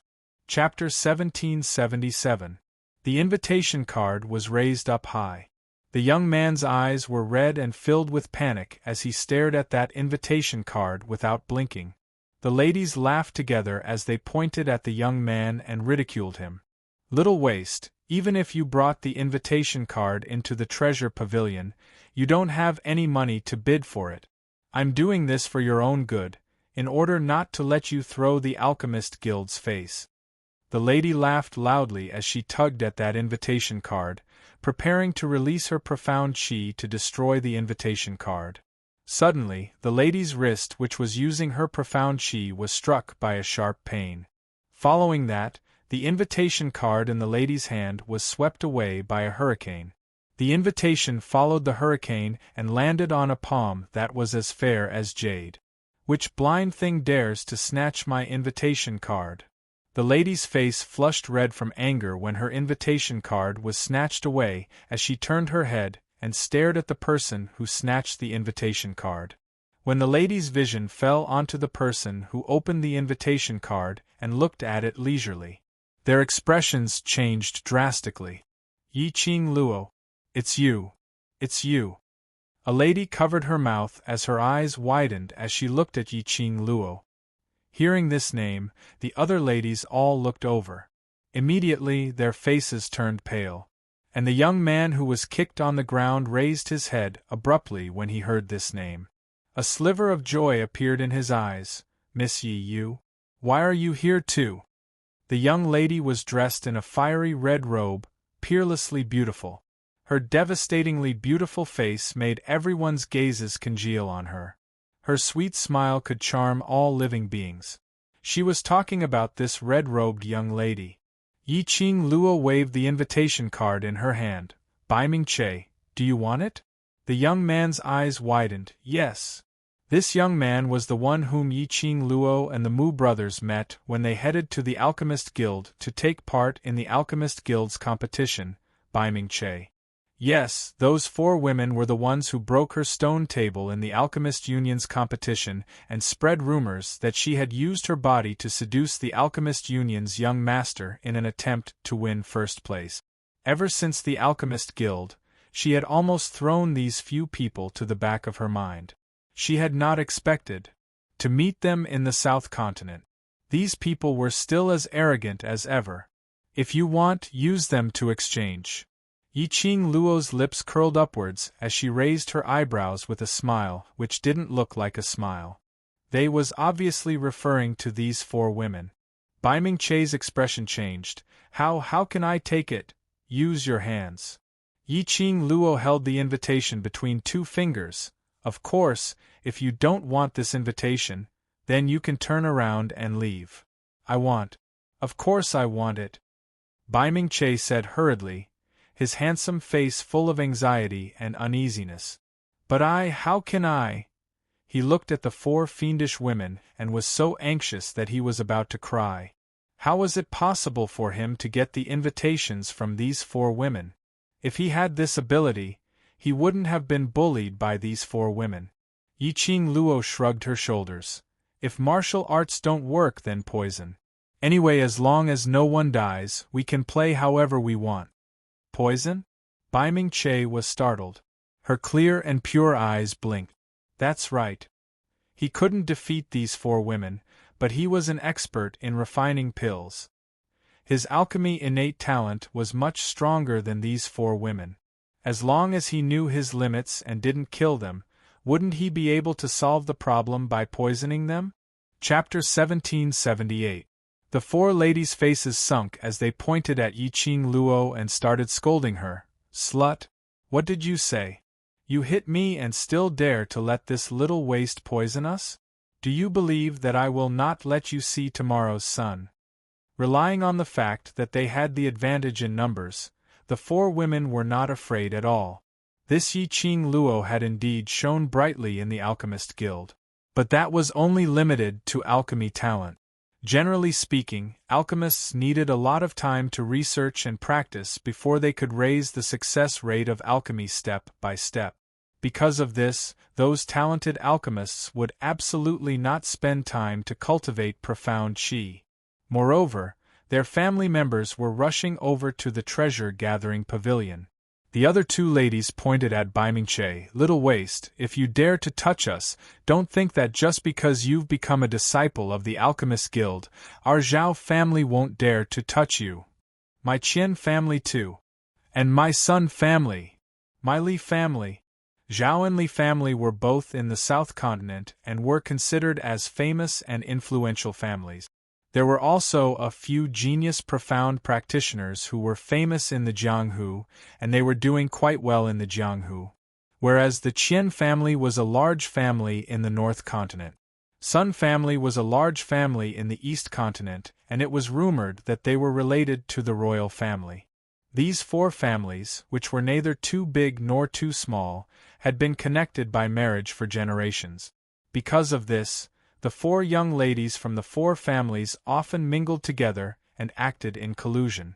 Based on the status of their four families, if one of them mingled outside, she might flip the car. But the four of them represented the four families and mingled together. This car would not flip no matter what. The crowd of onlookers were all famous and influential people from various continents. They also understood why these four ladies dared to bully a young man in such an arrogant manner. After all, his background was strong.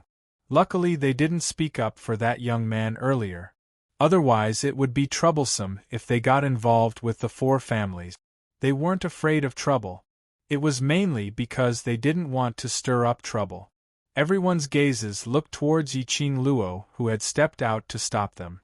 This young lady, she must have gotten into trouble. Bai Mingche, however, completely ignored the four girls who were proudly announcing their family background. He stared at Yiqing Luo as his eyes sparkled. Miss Yi, is what you said true? Then I'll do it, okay? And don't worry and do it boldly. If anything happens, I will take responsibility. Yiqing Luo waved her hand generously. The two of them completely ignored the group of four who were so proud of themselves. Zhao, Qian, Sun, and Li froze on the corner of their lip. You too. This lady will definitely teach you a lesson. However, their clamoring simply couldn't stop Bai Mingche's approaching footsteps. Miss Sun stared at Bai Mingche's hand. You are a disciple of the Alchemy Union. If you poison innocent people, you will be violating the Alchemy Union's rules. The other three ladies nodded in agreement. Yes. You can't poison it or else you'll be kicked out of the Alchemy Union. The few of them had racked their brains to enter the Alchemy Union. That was why they had participated in the Alchemy Union's competition. They more or less knew about the Alchemist Union's membership. The reason why these four ladies were afraid was because their alchemy innate talent was indeed not as strong as Bai Mingche. If Bai Mingche really poisoned them. Chapter 1779. Innocent people? Yiqing Luo's lips curled into a smile. Bai Mingche, are they innocent people? Bai Mingche shook his head, snatching his invitation and hitting him. They were not innocent at all. Then it's not considered as violating the union. Yiqing Luo smiled lightly. Even if it is, you can rest assured that I can protect you. Her brother was the young chief of the Alchemist Guild. It was more than enough to protect Bai Mingche. You slut. Miss Li couldn't bear it any longer as she released her profound qi and rushed towards Yiqing Luo's direction. Bai Mingche, that little waste, was stupid and slow-witted. If it wasn't for this slut's instigation, how would Bai Mingche think of poisoning them? First settle this little slut, then settle Bai Mingche. When Miss Sun saw this, she quickly coordinated with Miss Li and attacked Yiqing Luo's direction. Profound Qi was released, an array of profound Qi struck straight towards her. Only 16 years old, mystic profound 4th grade. Not a strong innate talent, but not bad either. She was used to fighting against experts. Meeting this kind of low-level shrimp, Yiqing Luo had no intention to fight at all. Yiqing Luo gave a yawn as she lazily evaded the duo's attack. Then, he raised his leg and stomped on their chest. With a bang, the two flew out and fell heavily onto the ground. Ah, pain, pain, pain! Slut! Do you know who I am? Do you know who my cousin is? You! How dare you hit me? Just one kick and the two rolled on the ground in pain. The remaining two girls looked at Yi Qing Luo in horror. That slut had only given the two of them a kick. They couldn't even stand up from the pain? They were very clear about Miss Sun and Miss Li's ability. How could they be defeated so easily? The two of them were in shock when they suddenly felt something slapped on their back. The two of them immediately turned their heads and saw Bai Ming-che covering the medicine bottle in his hand with a serious expression. Miss Zhao and Miss Qian's faces changed. He reached out to touch the place where Bai Ming-che had just patted. "You little trash, what did you do to me?" Bai Ming-che took a few steps back, raised the bottle in his hand and said proudly, "Don't come near me. This is a bottle of itching powder. I only sprinkled a little on your body. At most, it will only make you itch for a day or two. If you dare to come near me, I will sprinkle the entire bottle of itching powder on you." Itching powder? What the hell was that? If you drink this bottle, you will probably scratch your own skin until it festers, and only death can release you. Bai Ming-che shook the bottle in his hand to show off, deliberately mystifying things. The two women looked at each other. They were all apothecaries. He had never heard of itching powder. It was very obvious that Bai Ming-che was afraid of violating the Oath of Alliance and didn't dare to poison them, so he deliberately lied to them. However, the two of them were about to attack Bai Ming-che. Suddenly, from the depths of his heart, he felt a tickling sensation. It was the kind of itching feeling that came from the bones.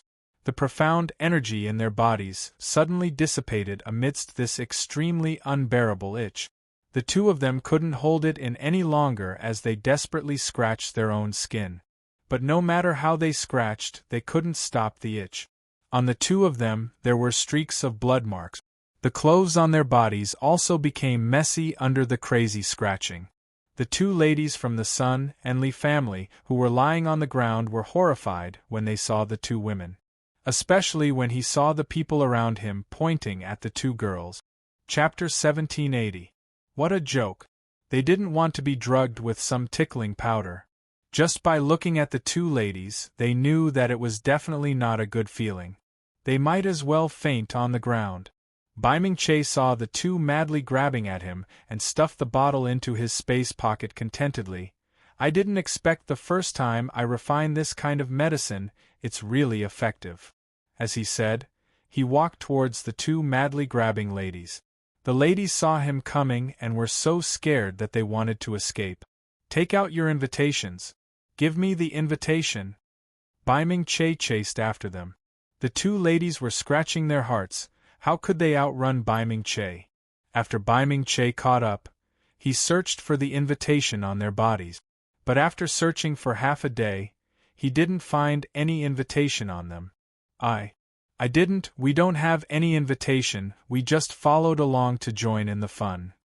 Miss Zhao cried like a pear blossom in the rain. After that, Bai Ming-che went over to the two ladies. The two who pretended to faint were not willing to let a man touch them so wantonly. They immediately woke up from the shock. But the result was the same, they didn't have any invitation on them. The crowd was in an uproar. It turned out that these four ladies didn't have any invitation on their own. Seeing that Bai Ming-che had an invitation, they purposely came to find trouble. Zhao, Qian, Sun and Li cried until their eyes were hazy as they huddled together. Bai Ming-che didn't get an invitation and his face was full of distress. "Bai Ming-che, come over here." Suddenly Yi Qing Luo spoke. Bai Ming-che immediately went up to her. "Miss Yi. Here, your invitation." Yi Qing Luo threw the invitation in her hand into Bai Ming-che's arms. Bai Ming-che caught the invitation and was a little confused. But I didn't get their invitation for you. Why do I need their invitation for?" Yi Qing Luo rolled her eyes. Why did she feel that this young man's brain wasn't very good? Bai Ming-che blinked his eyes. "But, didn't you ask me to give you their invitation?" Yi Qing Luo raised her hand and mercilessly smashed his head. "I am telling you, what is called giving you a taste of your own medicine." Bai Ming-che frowned, a little confused. Yi Qing Luo looked at this rash young man as she helplessly sighed. The only reason she had helped him was because Bai Ming-che had sincerely wanted to help her back in the Alchemy Guild. This young man was pure and innocent. But it was a little too silly. Alright, it's going to be my turn soon. You go and queue up too. Yiqing Luo looked at the queue in front.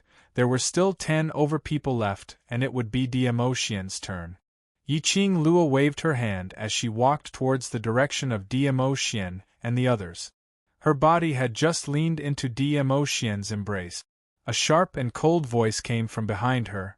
Little girl, don't you know the rules of Jubao Pavilion? You actually want to cut the queue so openly? Cutting the queue? Yiqing Luo's brows rose. These words were obviously referring to her. Yiqing Luo turned her head and looked towards the direction where the voice came from. A plump, middle-aged man dressed in a luxurious brocade robe walked over, escorted by a dozen guards. Sun family's young miss saw that man and immediately climbed up from the ground. Eldest uncle, you're finally here. Sure is about to be bullied till she can't face anyone.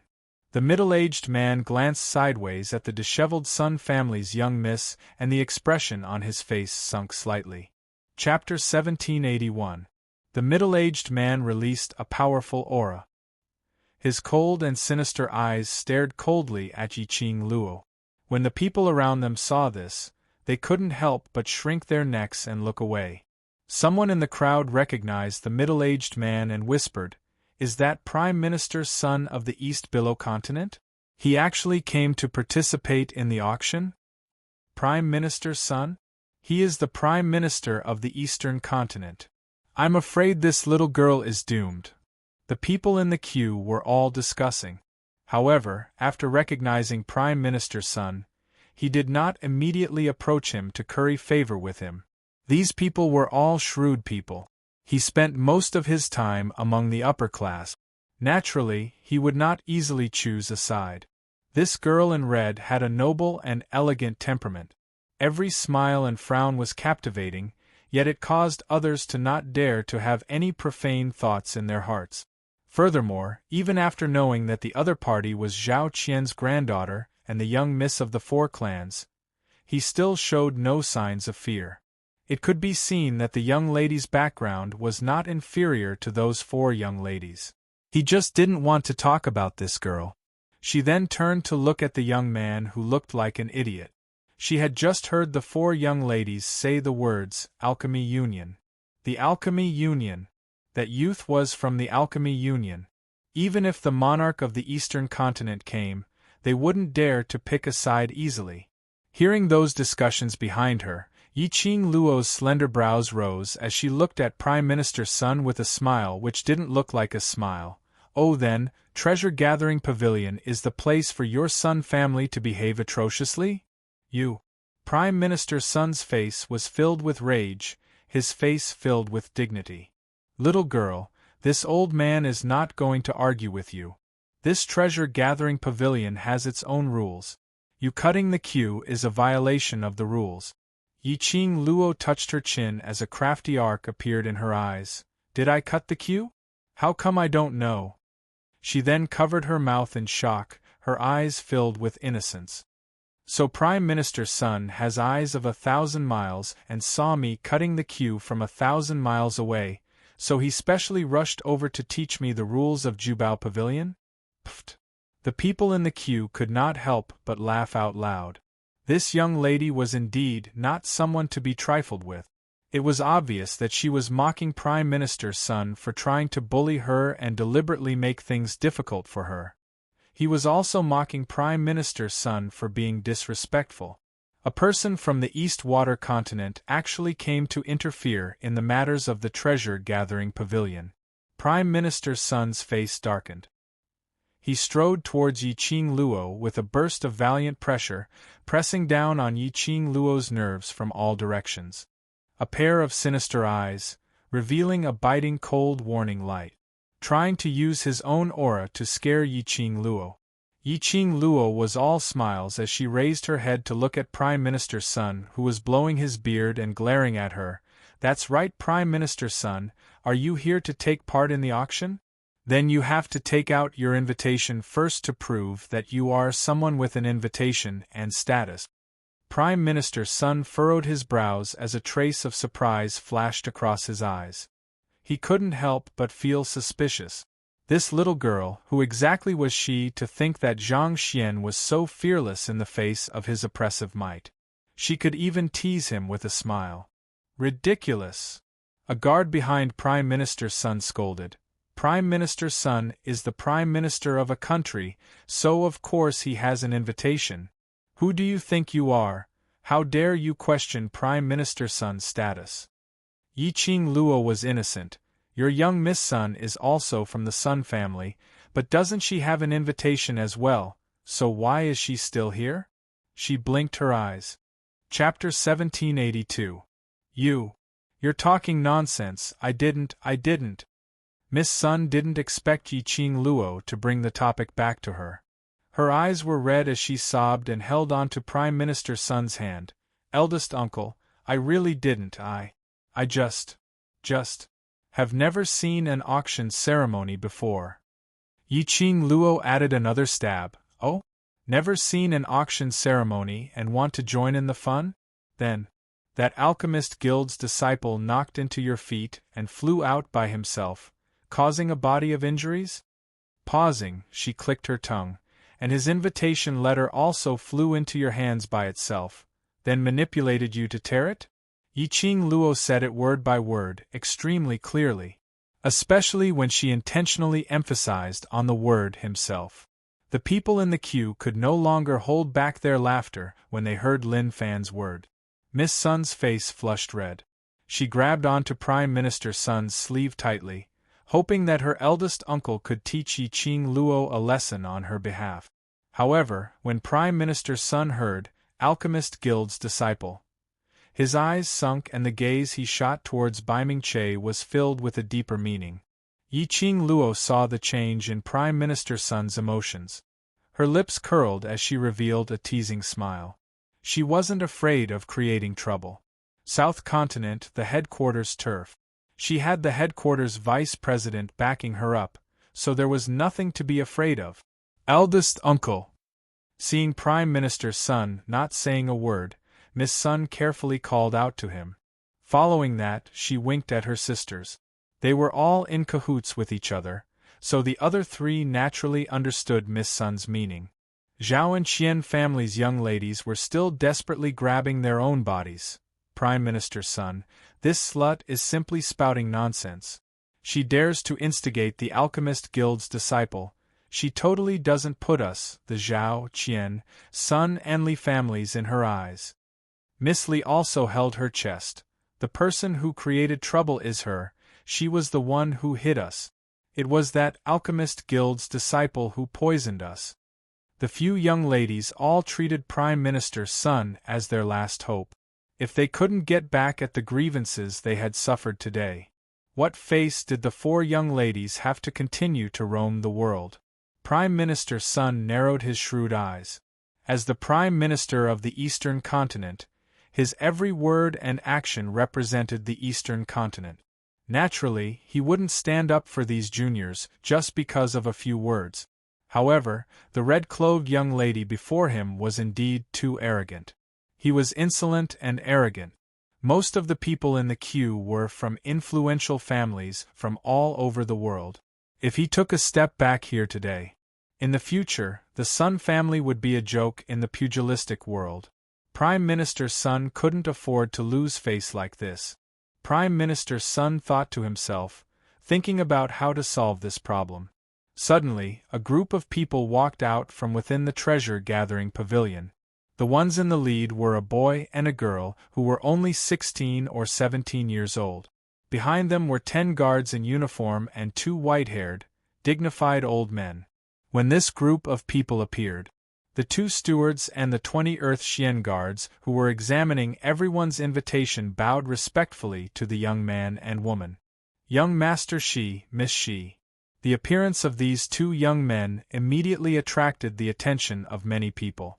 Many people greeted the 2 of them. Chapter 1783. This situation made Prime Minister Sun's eyes filled with joy. These two youngsters were simply his lucky stars. This matter was forgotten just like that, which was beneficial to Sun family. As for that young lass, they could settle it secretly.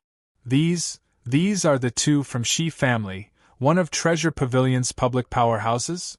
Right, that's the two children of Shi family, elder brother Shi Ruoyu, younger sister Shi Ruoshi. I heard that in this generation of Shi family, the master only married one wife, leaving behind a son and a daughter, and no other heirs. Upon seeing the two from Shi family, almost everyone in the queue wanted to greet them. But they couldn't easily leave the position they were standing at. Otherwise they would have to queue up again. In the crowd, a tiny voice was suddenly heard. The two from Shi family, despite being so busy, still took the time to come over. Are you here to personally welcome Prime Minister Sun? This sentence made everyone instantly reacted. That's right. Today was the auction. As one of the public powerhouses of Treasure Pavilion, the Shi family should be busy in Treasure Pavilion. But this pair of siblings actually came to Treasure Pavilion. Apparently they had heard the servants' report and specially came to the entrance to welcome them. Of all the people present, the one with the highest status was Prime Minister Sun, who came from the East Continent. Shi family's siblings were obviously here to welcome Prime Minister Sunday. Everyone instantly forgot about the matter of Prime Minister Sun suffering a setback in front of Yi Qing Luo. They all casted envious gazes towards Prime Minister Sunday. To be able to make the Shi family's siblings to welcome him personally, he must be a respectable person whom Treasure Pavilion recognized. Which meant to say, Prime Minister Sun's status in the future would also rise because of this. Prime Minister Sun was originally puzzled. He had never had any dealings with Treasure Pavilion, nor had he interacted with the Shi family. Why would the Shi family's siblings come out personally to welcome him? But in front of the various powerhouses, they were envied by everyone. Prime Minister Sun's suspicious heart slowly expanded. What everyone said seemed to make sense. He was after all the Prime Minister of East Continent. The Shi family's siblings took the initiative to express their goodwill, probably because they had their eyes on East Continent's powerhouses and wanted to befriend East Continent, so they specially fawned on him. With this in mind, Prime Minister Sun straightened his back and displayed his authority as a Prime Minister. The embarrassing situation caused by the little girl just now also disappeared in an instant. When the Shi siblings looked at Prime Minister Sun, their expressions were filled with unconcealable joy. Immediately, Shi Ruoshi released Shi Ruoyu's arm and trotted forward. Shi Ruoshi was petite and looked like a little lowly. Prime Minister Sun was stunned by Shi Ruoshi's enthusiasm, but he quickly regained his senses. He extended his arms toward Shi Ruoshi and revealed an extremely amiable smile. Shi girl, slow down. Grandfather doesn't know how to before he could say the word run. The little girl in the scarlet dress ran past Prime Minister Sun and quickly ran behind him. Prime Minister Sun, everyone in the queue, what was going on? Did Miss Shi run so fast that she ran over her head and didn't manage to stop? Then, they saw Shi Ruoyu slowly walk past Prime Minister Sun, who had his arms outstretched and was frozen on the spot. It was understandable that Miss Shi hadn't been able to stop in time. But where was young Master Shi? Just as everyone was in a daze, passing Prime Minister Sun and staring at the Shi siblings, Shi Ruoshi cried out in joy, Sister Qing Luo, you're here too. Chapter 1784. Queuing crowd. What situation was this? Everyone had yet to digest Miss Shi's actions. Shi Ruoyu had already walked in front of Yi Qing Luo as he gave her a smile. Qing Luo, I didn't expect to meet you so soon. Shi Ruoshi raised her head as she gave a cute smile. I didn't dare to believe that my class's student had arrived. Luckily I dragged my brother out to confirm it. Queuing crowd. So, the Shi siblings specially came out, just to confirm, the identity of the red-robed young lady? What was the relationship between the Shi siblings and the red-robed young lady? From the looks of it, their relationship was absolutely close. Yiqing Luo gently hugged the cute girl in her arms as her charming eyes fixed on Shi Ruoyu. Although she looked calm on the surface, but her heart was filled with astonishment. She had not expected that one of the powerhouses in Treasure Pavilion was actually Shi Ruoyu and Shi Ruoxi's family. When she saw the information that Peach had arranged for her, her attention was placed on the mysterious powerhouse behind Treasure Pavilion. She didn't pay too much attention to which two powerhouses were the two powerhouses on the surface. Qing Luo, if I knew that you were interested in the auction, I should have gone to the main courtyard earlier to look for you. Shi Ruoyu said warmly as his gaze surveyed Yiqing Luo. Devil Class's brothers didn't come over? Why don't I prepare more invitations and send them over to the main courtyard? Saying that, Shi Ruoyu turned around and was about to enter Treasure Pavilion to prepare the invitations. Yiqing Luo hurriedly stopped him. No need to trouble yourself, the four of us are enough. Sister Qing Luo, Shi will bring you around. There are many things in Treasure Pavilion that sister has not seen before. Shi Ruoxi held Yiqing Luo's arm tightly. Yiqing Luo looked at the queuing crowd. Those pairs of eyes were staring straight at her. It looked like she indeed had to rely on her connections to cut the queue to enter Treasure Pavilion. If she were to stay behind to be investigated, this group of high-ranking officials and dignitaries would probably rush up. Yiqing Luo coughed lightly. Let's go. Shi Ruoxi happily held Yiqing Luo's arm. Yiqing Luo held Dmo Xian's arm, and along with Yan Xiaoyi and Xiaojin, she also pulled along Baiming Che as they cut the queue and walked into Treasure Pavilion. Yiqing Luo suddenly thought of something when she just entered the door. She patted Shi Ruoxi's arm lightly, signaling her to wait for a moment.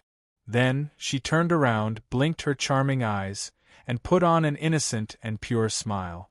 She stared at the dumbfounded Prime Minister's son and said, "By the way, Prime Minister's son, for the sake of your age, I can only show you what it means to cut in line with my actions." The people in the queue couldn't help but burst into laughter. This Prime Minister's son was too much of a bully. This wasn't the East Wave continent. How could a Prime Minister of the East Wave continent dare to cause trouble in the South Wave continent? Slander Yiqing Luo for cutting the queue? Now, someone was cutting the queue openly for you to see, and you couldn't even be angry. This was a resounding slap to the face. He thinks that he is the Prime Minister of the East Wave continent and wants to put on airs in the South Wave continent. It is understandable that the juniors are insensible and domineering, but he is already so old. Where does he get his face from? What young lady cutting the queue? From what I see, he just wants to stand up for his arrogant and despotic niece. This matter, who is right and who is wrong, we can see it clearly. It's obviously those four young ladies who are bullying others. Even if the monarch of the East Wave continent is here today, there's no way to refute it. Chapter 1785. Anyone with discerning eyes could tell who was the real big shot. Ha ha! Earlier Prime Minister's son really thought that the Shi siblings were here specially to welcome him. Right, he even called Miss Shi lass. He's indeed someone who mingles in the imperial court. This ability to turn hostile is really unparalleled. Just a moment ago he was still threatening that red-robed young lady, and the next moment, he turned into an amiable old grandpa, ha ha. I laughed my head off. His words reminded everyone of Prime Minister's son's arrogant and smug look just a moment ago. All of them couldn't help but burst out laughing. Prime Minister's son's face turned green and red from everyone's laughter. Everyone's gazes were like torches. Prime Minister's son was both ashamed and embarrassed. But he couldn't flare up at the surrounding people. At this moment, if he was enraged, it would definitely cause the crowd to rebound. He stared fiercely at the four ladies who didn't dare to say a single word as his heart was filled with extreme hatred. If it wasn't for these four juniors, how would he be so embarrassed today? That red-robed young lady. He must cut her into pieces. Right? Aren't you curious about that red-robed young lady's identity? She looks like she's only 14 or 15 years old, but her aura is so strong. And she even made the Shi siblings treat her with respect, surely. She's that mysterious powerhouse's daughter behind Treasure Gathering Pavilion? That's not right. Earlier the Shi siblings seemed to have called her something. There's too many people and it's too noisy, so I didn't hear it clearly. I think they called her Qing Luo? Right. That's Qing Luo. After this sentence was said, immediately, the bustling crowd outside Treasure Gathering Pavilion fell into a dead silence. Immediately following that, it suddenly started to boil like boiling water. Qing Luo? That Heavenly Academy Devil Classes Yi Qing Luo? The blazing flame nest who saved the various academies, and just based on one person's ability, she killed the King of Darkness's conspiracy and informed the Imperial Palace about the Dark Forces base camp, allowing the Imperial Palace's men to exterminate the Dark Forces Yi Qing Luo.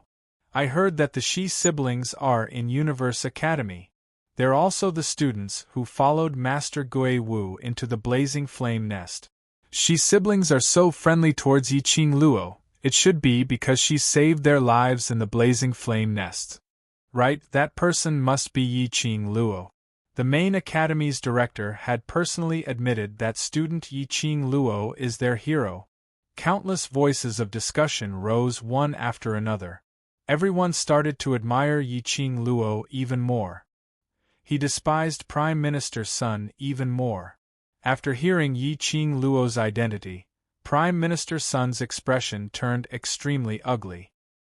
He resisted the strange looks from the people around him and led a group of people to the back of the queue.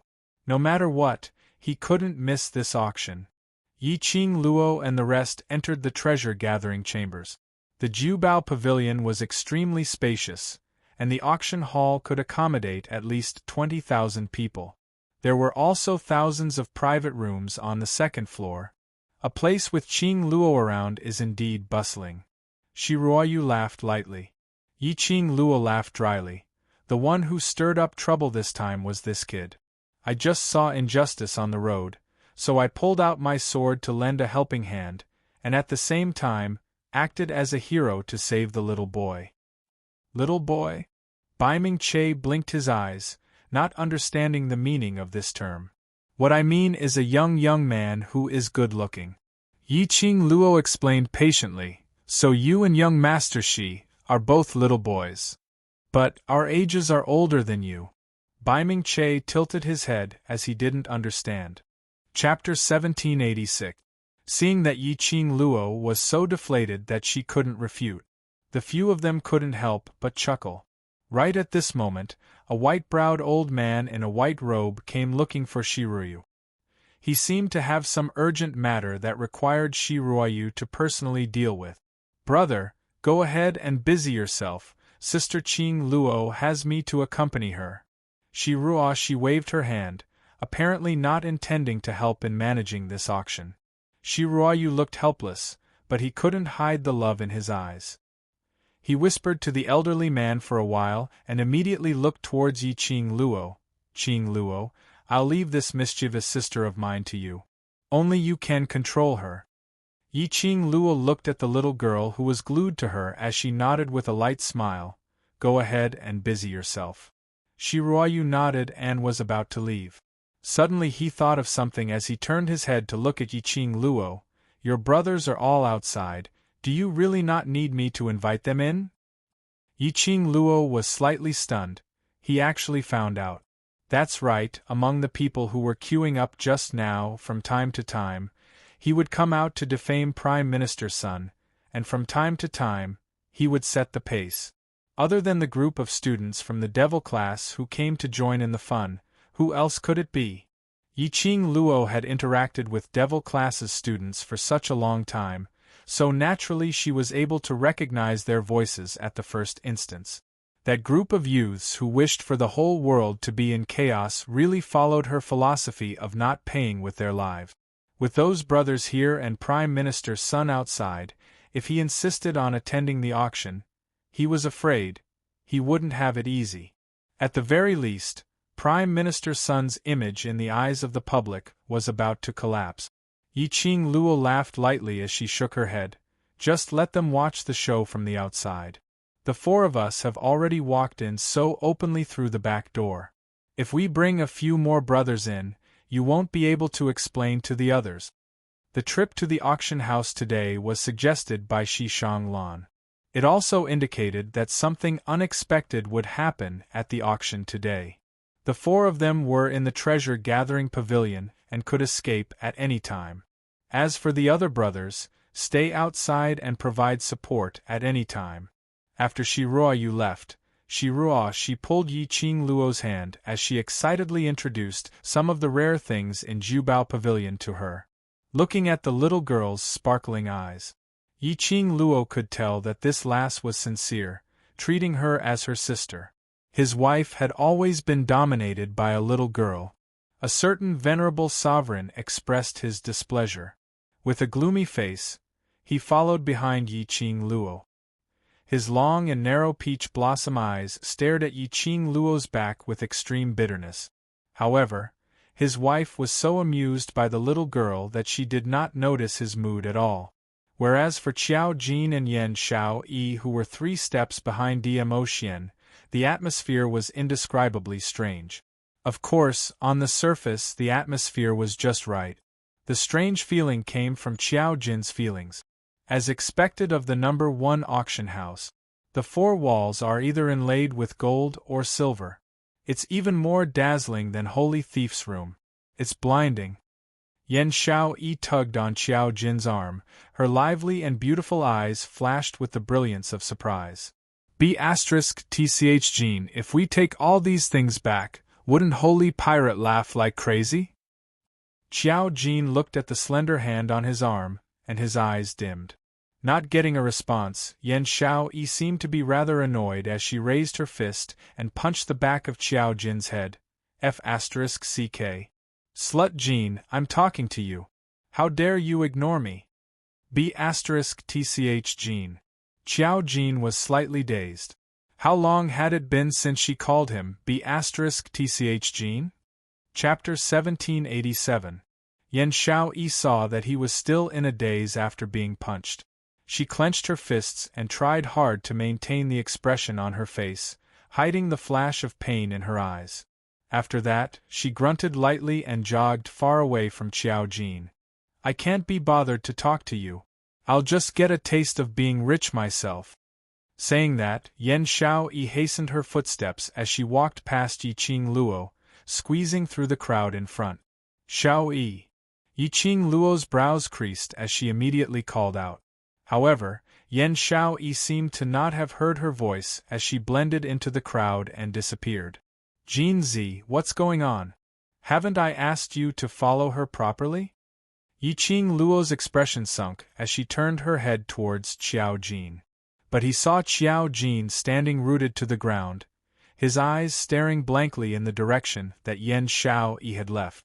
Yi Qing Luo was filled with reprimands, but after seeing Qiao Jin's expression, she couldn't say anything at all. She pursed her lips and let go of Shiruashi's hand. She approached Qiao Jin and whispered in his ear, "It's not safe here. If you don't want anything to happen to Xiao Yi, you'd better follow her closely." Pausing, Yi Qing Luo's eyes were tainted with a thin layer of ice. "No matter what you treat Xiao Yi as, I only hope that you protect her well." Qiao Jin's body stiffened as he abruptly shifted his line of sight, meeting Yi Qing Luo's eyes. Yi Qing Luo didn't say another word as she directly turned around and returned to Shiruashi's side. Together with Shiruashi, they continued their journey forward. Dmo Xian didn't even bother to look over as his gaze was all on Yi Qing Luo. The 3 of them had already gone far away. Qiao Jin was still in a daze as he stared at the direction where Yan Xiao Yi had disappeared. An intense dull pain assaulted his heart. It was as if a sharp blade had pierced his heart. His heart was ruthlessly cut into pieces.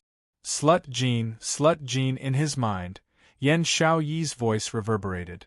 Again and again, pounding against his heart.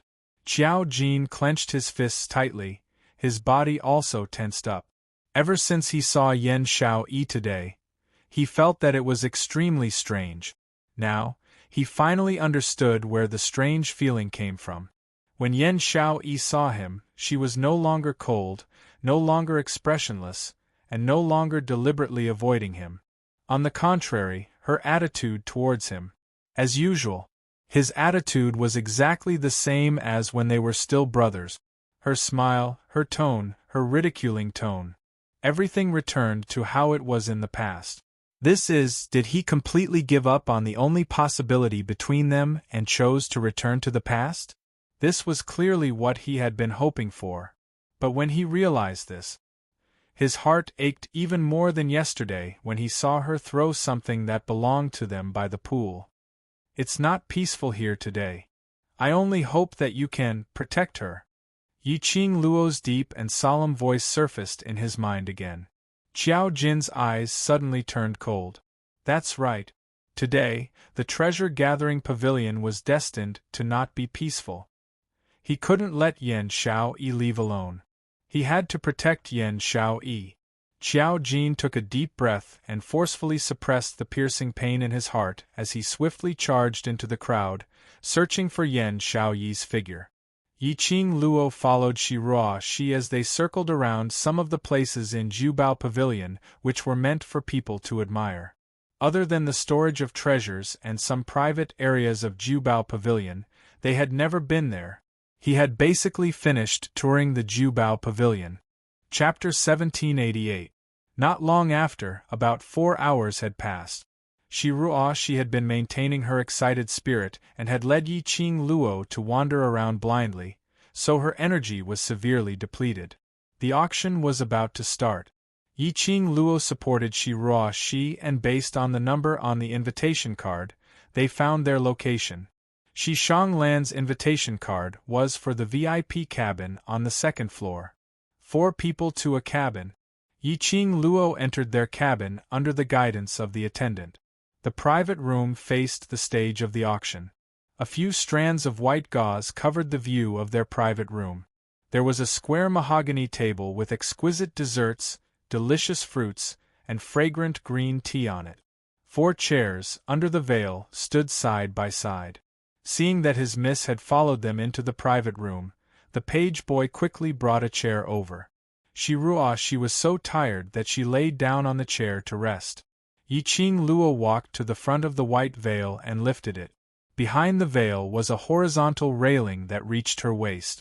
Looking over, one could see the entire auction hall. Even those guests in the opposite cabin who lifted the veil could see it. Yi Qing Luo took a look at Shi Ruoxi, who had fallen asleep on the chair, and smiled helplessly. This lass, it was only the second time they met and she was so assured of them. One must know, Shi Ruoxi was the miss of the Shi family. If she was some evil person to kidnap Shi Ruoxi, then she could threaten the Shi family, threaten the treasure-gathering pavilion. Lil Luo, how much longer do you want to watch? Behind her, a sour voice was heard. Before Yi Qing Luo could turn back, a scorching feeling covered her back. The man's boiling hot chest was pressed against her back. Her body was brought into Dmo Xian's arms. The both of them fell onto a chair not too far away from Shi Ruoxi. Yi Qing Luo stretched out her hands in shock and hugged his neck tightly. Ah Xian! The words had just left her mouth when the man's scorching breath covered the sky and earth. Before she could finish her words, it was forcefully swallowed back into his stomach. His kiss was extremely forceful. It was overbearing, an irresistible force. The sweet and scorching breath intertwined between their lips. Yi Qing Luo's body kept quivering under his kiss and his large palms, which couldn't be restrained. Her face was already dyed crimson. Her slightly opened and closed eyes were filled with a misty and seductive luster. Why did he suddenly turn blue? And he was kissing her so hard. The kiss was so green. Little she was still asleep. If she woke up and saw them like this, wouldn't they be teaching the wrong things? Thinking of this, Yi Qing Luo's consciousness awoke from the dizziness of Dmo Xian's kiss. She immediately tried to struggle. But just as he moved, all of a sudden, he put more force into his lips. He fiercely sucked on her little tongue. Yiqing Luo's petite body shuddered violently as an extremely shameful voice leaked out from her mouth. Her entire person, once again, fell limply into Dmo Xian's arms. He kissed Yiqing Luo until she was about to suffocate before he released her lip. Then, his hot, wet lips pressed against her neck. Yiqing Luo's petite body trembled even more violently as her little hand weakly rested on his chest. Ah Xian. Don't continue, this is treasure-gathering chambers. Although there was a veil to cover. But this veil was hazy, how much could it cover? And the outside was a boiling cauldron of voices as people came and went. Adding on to the fact that there was a little girl who could wake up anytime.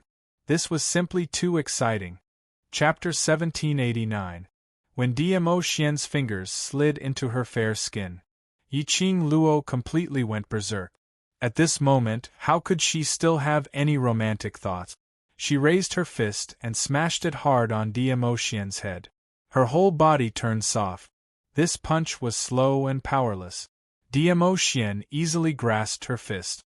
His fingers penetrated into the gaps between her fingers and intertwined with hers. However, Dmo Xian stopped the action of igniting the fire on her body. Ah Xian, you also need to look at the occasion. Yiqing Luo blushed and stared at Dmo Xian resentfully. Dmo Xian stared straight into her eyes. His peach blossom eyes carried a pool of spring water. His charm was extremely seductive. Yiqing Luo's little heart was easily teased to the point of thumping madly. She suppressed her wildly beating heart and struggled to get out of his arms. Ah Xian, calm down, she hadn't finished her words. Her body suddenly leaned forward. She was embraced by Dmo Xian. His arms tightly wrapped around her waist. The man pillowed on her shoulder and his low, husky voice revealed his suppressed emotions. Little Luo, I am jealous. Jealous? Yiqing Luo's eyes widened. In my eyes, Shiru Yu is just a brat, not him. Dmo Xian raised his head, his enchanting peach blossom eyes fixed on Yiqing Luo. In his eyes, there were some indistinct grievances. Yiqing Luo felt a chill down her spine, her little hand supported his chest and pulled apart the distance between them. I am not flirting. Her sincerity towards her Ah Xian was witnessed by heaven and earth. How could she make Ah Xian jealous? And make him feel aggrieved? This style, it was totally different from her Ah Xian. I don't like your sight on other people, even women. After Dmo Xian finished this sentence, he seemed to be aware of his embarrassment and tightened his arms, hugging Yiqing Luo tightly. Yiqing Luo's widened eyes slowly contracted. A pair of charming eyes were stained with a sweet smile. So, Ah Xian was jealous of little Shi. However, that was indeed the case. Ever since she met Xiao Shi, she had been pestered by Xiao Shi and had no chance to speak to Dmo Xian. If it was her, Dmo Xian dared to give her the cold shoulder because of his own friend. She had long flown into a rage and asked Dmo Xian to live with his friend. But he had always endured it. He followed behind her silently. It was only when Shiruashi fell asleep from exhaustion that he vented his dissatisfaction in this way. This man, she was really too cute. Yiqing Luo rubbed her head against his chest. It's my fault, I didn't consider your feelings, there won't be a next time. Her obedient attitude of admitting her mistake pleased Dmo Xian. Dmo Xian lowered his head and kissed her hard on her lip. His slender fingers held her chin. If there's a next time, I will use my own methods to make it impossible for you to take your eyes off me. His smile was incomparably devilish and seductive. His shimmering peach blossom eyes were overflowing with the warmth of spring. Yiqing Luo's heart tightened. Behind his smile, why did it make her feel? He felt a chill run down his spine. Her waist was inexplicably sore. Her legs were inexplicably weak. What kind of omen was this? Yiqing Luo's long curly eyelashes fluttered as her cheeks suddenly turned crimson red. You're flirting with me again. Suddenly, she understood what Dmo Xian meant. Chapter 1790. Diemo raised his brows domineeringly. I'm flirting with my woman, there's nothing wrong with that. Alright, there's nothing wrong with that. But Xian was gradually developing into a domineering CEO. What was going on? Or was it that in every man's heart, there was a domineering CEO? He was domineering to her, he was strong to her. He was able to make her blush. Was she unable to resist flirting? Looking at the lovely person in his arms, her face was blushing and her eyes were misty. No matter how one looked at her, her eyes were seductive. Diemo blood was surging. This look made Diemo blood boil even more. His arms tightened as he pressed the soft and delicate girl in his arms into his embrace. Yiqing Luo was half lying in Diemo arms. Feeling the scalding sensation on her stomach, how could she not know what it was? She was already dead. She blushed immediately and struggled to push Diemo. Don't mess around. The auction is about to start. She struggled and rubbed against the man. This only made Diemo eyes darken. Yiqing Luo looked into that pair of peach blossom eyes which were full of affection. She only felt that if eyes could be used to do it, she would probably be done 7 or 8 times by Diemo eyes. That strong desire, Yiqing Luo could see it clearly. She was getting more and more flustered. Xian, calm down, I don't want to put on an erotic show with you here. Yiqing Luo's little heart trembled. Little she is still on the side. This man was a little too jealous, wasn't he? This private room was only covered by a white veil. When the wind blew, the veil fluttered. If Diemo was really here, he would definitely take her. She would really collapse. She won't wake up. Diemo hoarse voice rang in her ears. The man's heavy breathing sprayed into her ears. Extremely heavy. The elegant sandalwood fragrance revealed an aura that made one blush. Yiqing Luo's delicate body was also trembling from the heat, slightly warm. Hearing the man's firm words, Yiqing Luo suddenly understood something. She fell asleep. It's you who did it? The man raised his eyebrows in disbelief. This man had made up his mind to take the opportunity to teach her a lesson. At this moment, a deep voice suddenly came from the auction hall. Immediately, the noisy hall quietened down. Yiqing Luo raised her eyes and stared at Diemo as her fist pounded on his chest. The auction is about to start, stop fooling around. Saying that, she had already stood up from Diemo arms.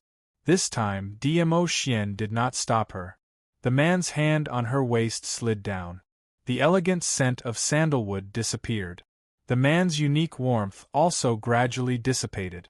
Yiqing Luo's heart actually felt a little empty. Her heart skipped a beat and she clenched her fist. She would not feel empty, lonely, or cold. She was not the kind of woman who could not live without a man. She must not let Diemo lead her astray. Shaking off the distracting thoughts in her mind, Yiqing Luo walked briskly to the side of the veil and lifted it. She saw the tall stage in the middle of the auction hall, and the white-browed old man who was beside Shi Ruoyu earlier stood there, explaining the rules of the auction. The hall, which could accommodate more than 20,000 people, was actually filled with people. Looking at the private rooms in front, it was also full.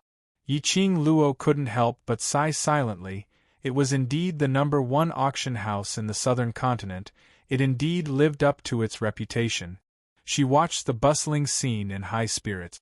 Chapter 1791. Xian, look, Prime Minister's son. Yiqing Luo pointed to a private room on the opposite right as a meaningful smile surfaced in her eyes. But before she could finish her sentence, her body felt light and she was once again tightly embraced in Diemo embrace. Diemo snorted lightly. What are you looking at him for? He's just an old man, what's there to look at?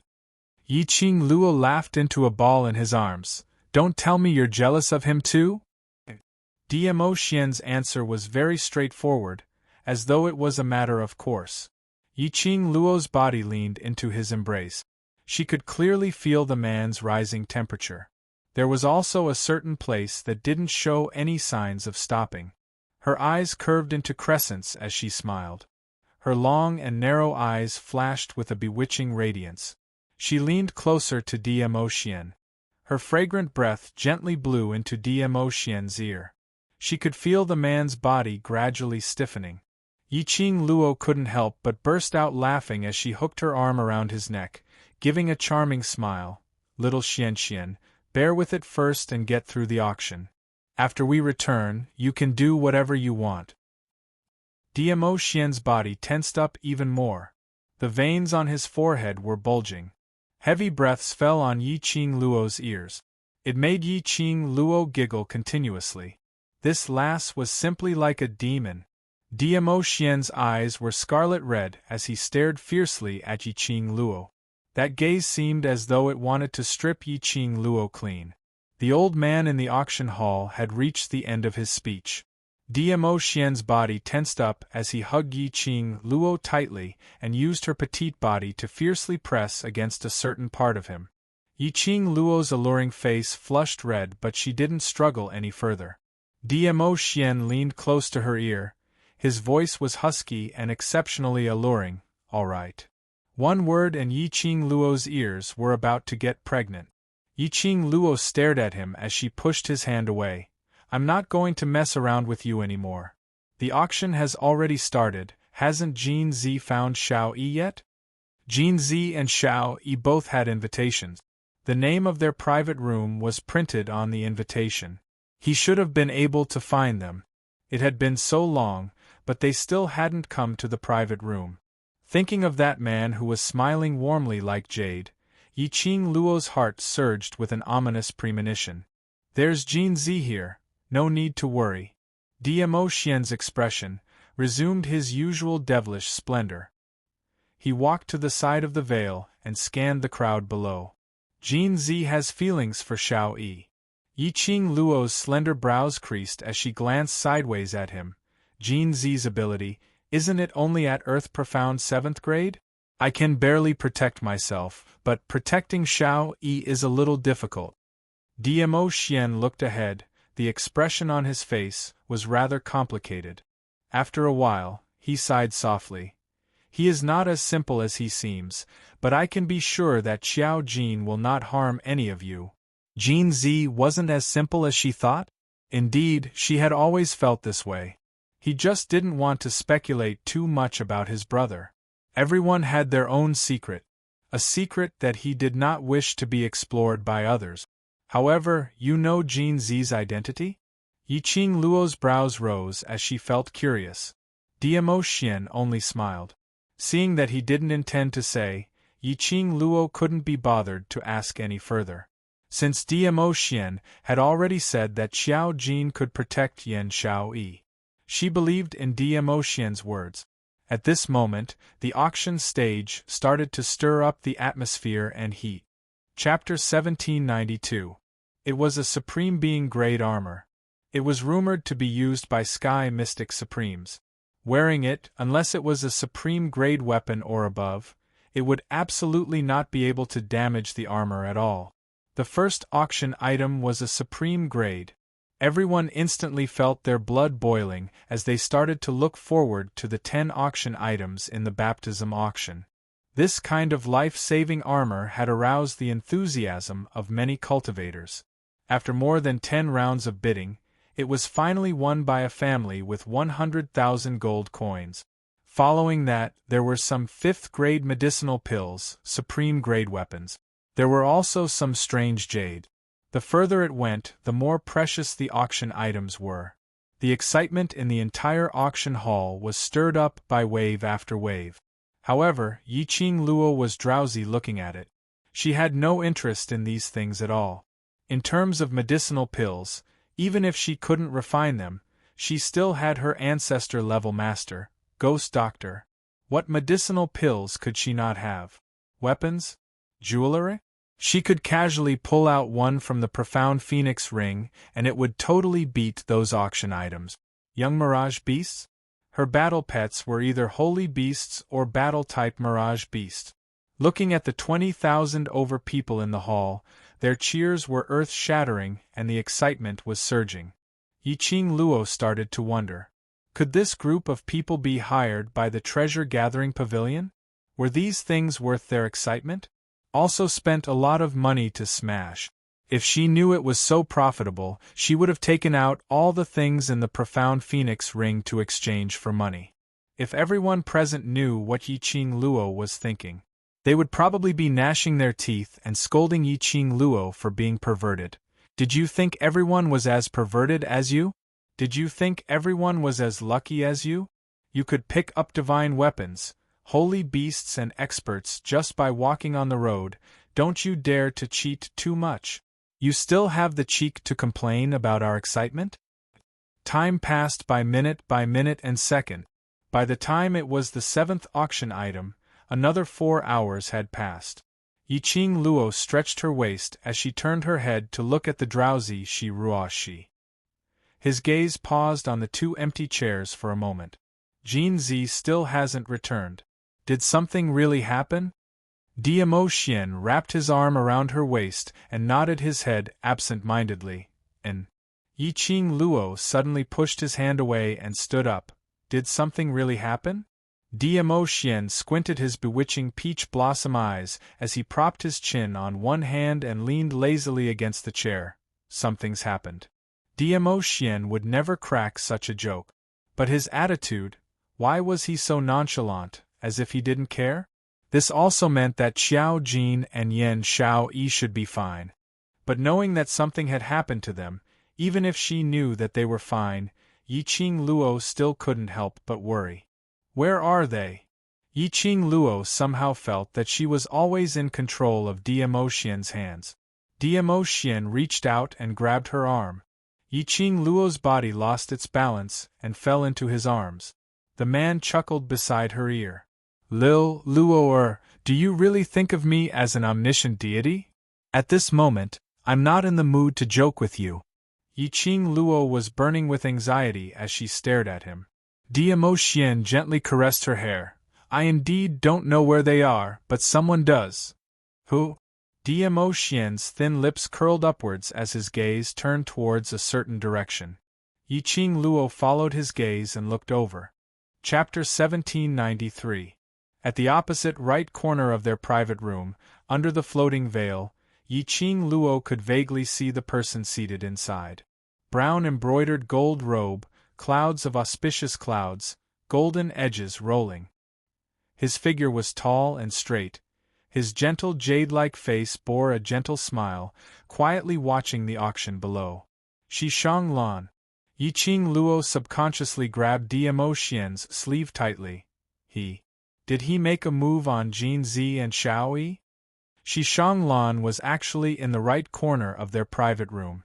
From the angle of her private room, she really couldn't see clearly. And with the veil covering, it was impossible to notice that private room.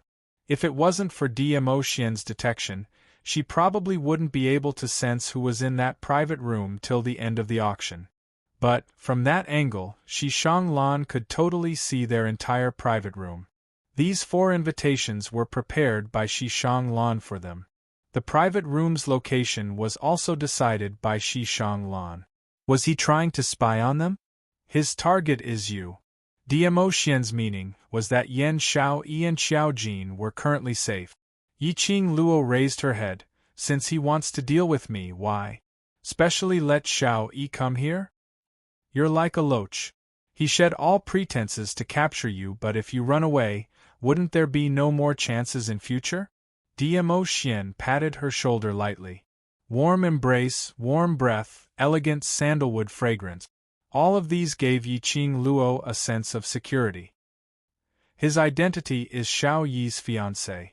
Using Xiao Yi's name, he invited you to treasure-gathering chambers so that it wouldn't arouse your suspicions and the other brother's suspicions. Moreover, with Xiao Yi in his hands, even if they shed all pretenses, he's not afraid that you will run away. Diamo Xian's voice calmly analyzed Shishang Lan's motive. When does he intend to make a move on me? Yiqing Luo's slender brows creased. Moreover, he knows that I have you by my side, so he shouldn't dare to act rashly.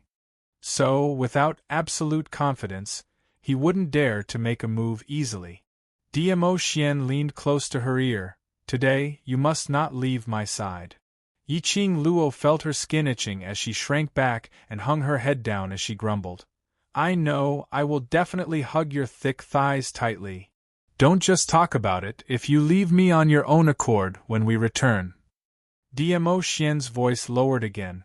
I will punish you. You won't be able to get off the bed.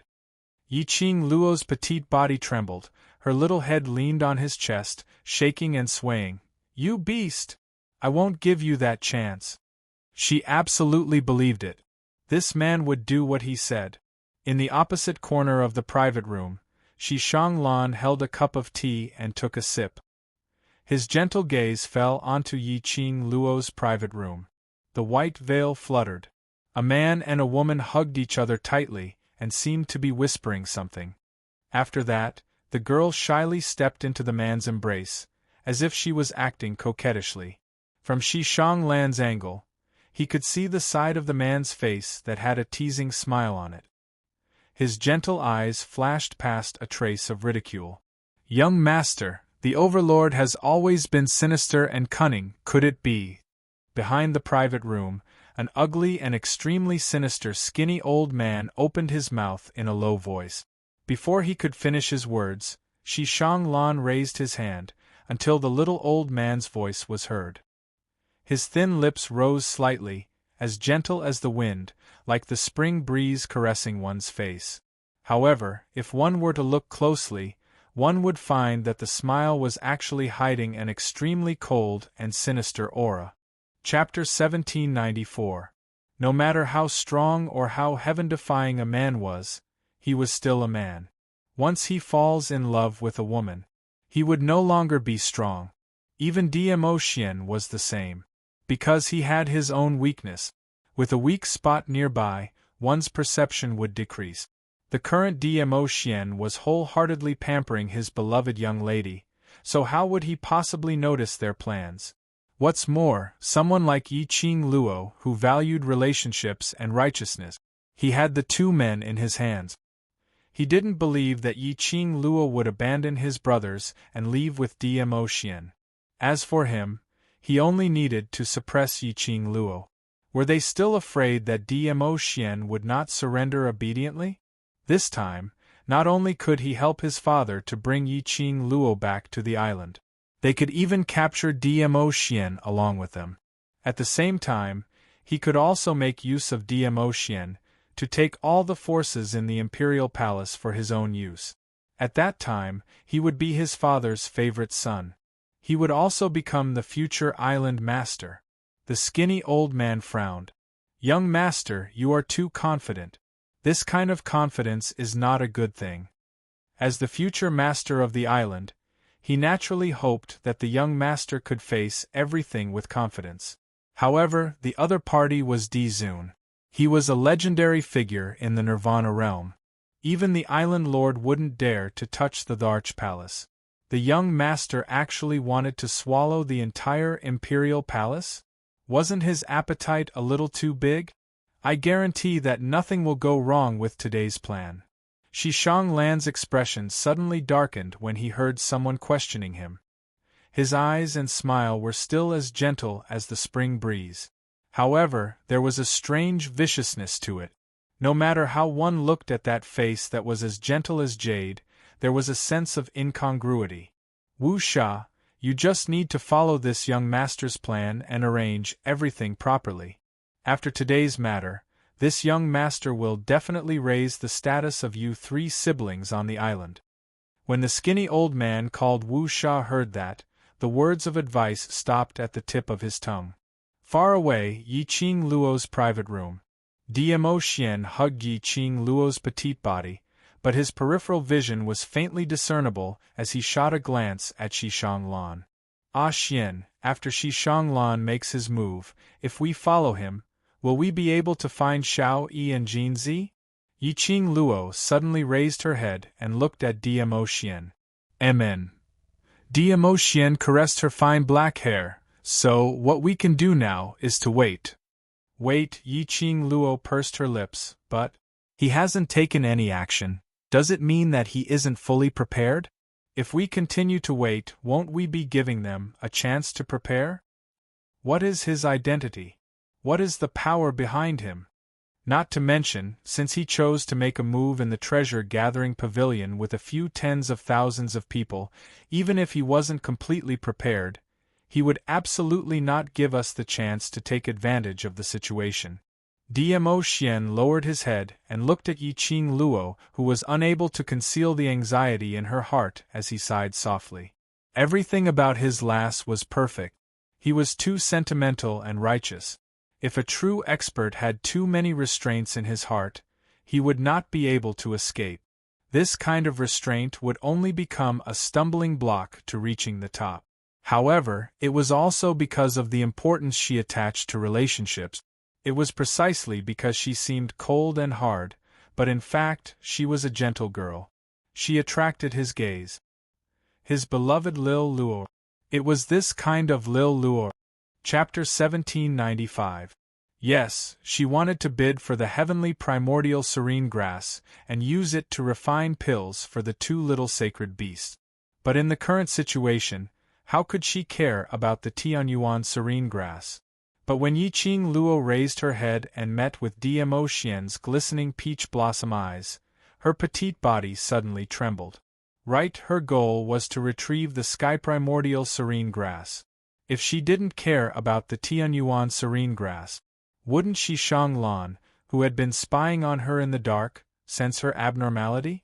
She could not let Shi Shanglan suspect anything. She must bid for this returning heaven primordial serene grass. Now, what number of items are we at now?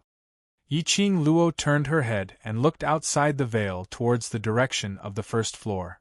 The 9th item. Dmo Xian took her to the railing, returning heaven primordial serene grass. The 9th item for auction was the sky returning primordial serene grass, which Yiqing Luo wanted. Fortunately, he did not miss it. At this moment, there were still more than 3,000 people bidding for the heaven returning origin serene grass. The base price was 50,000 gold coins, and the returning heaven primordial serene grass started at 10,000 gold coins each time.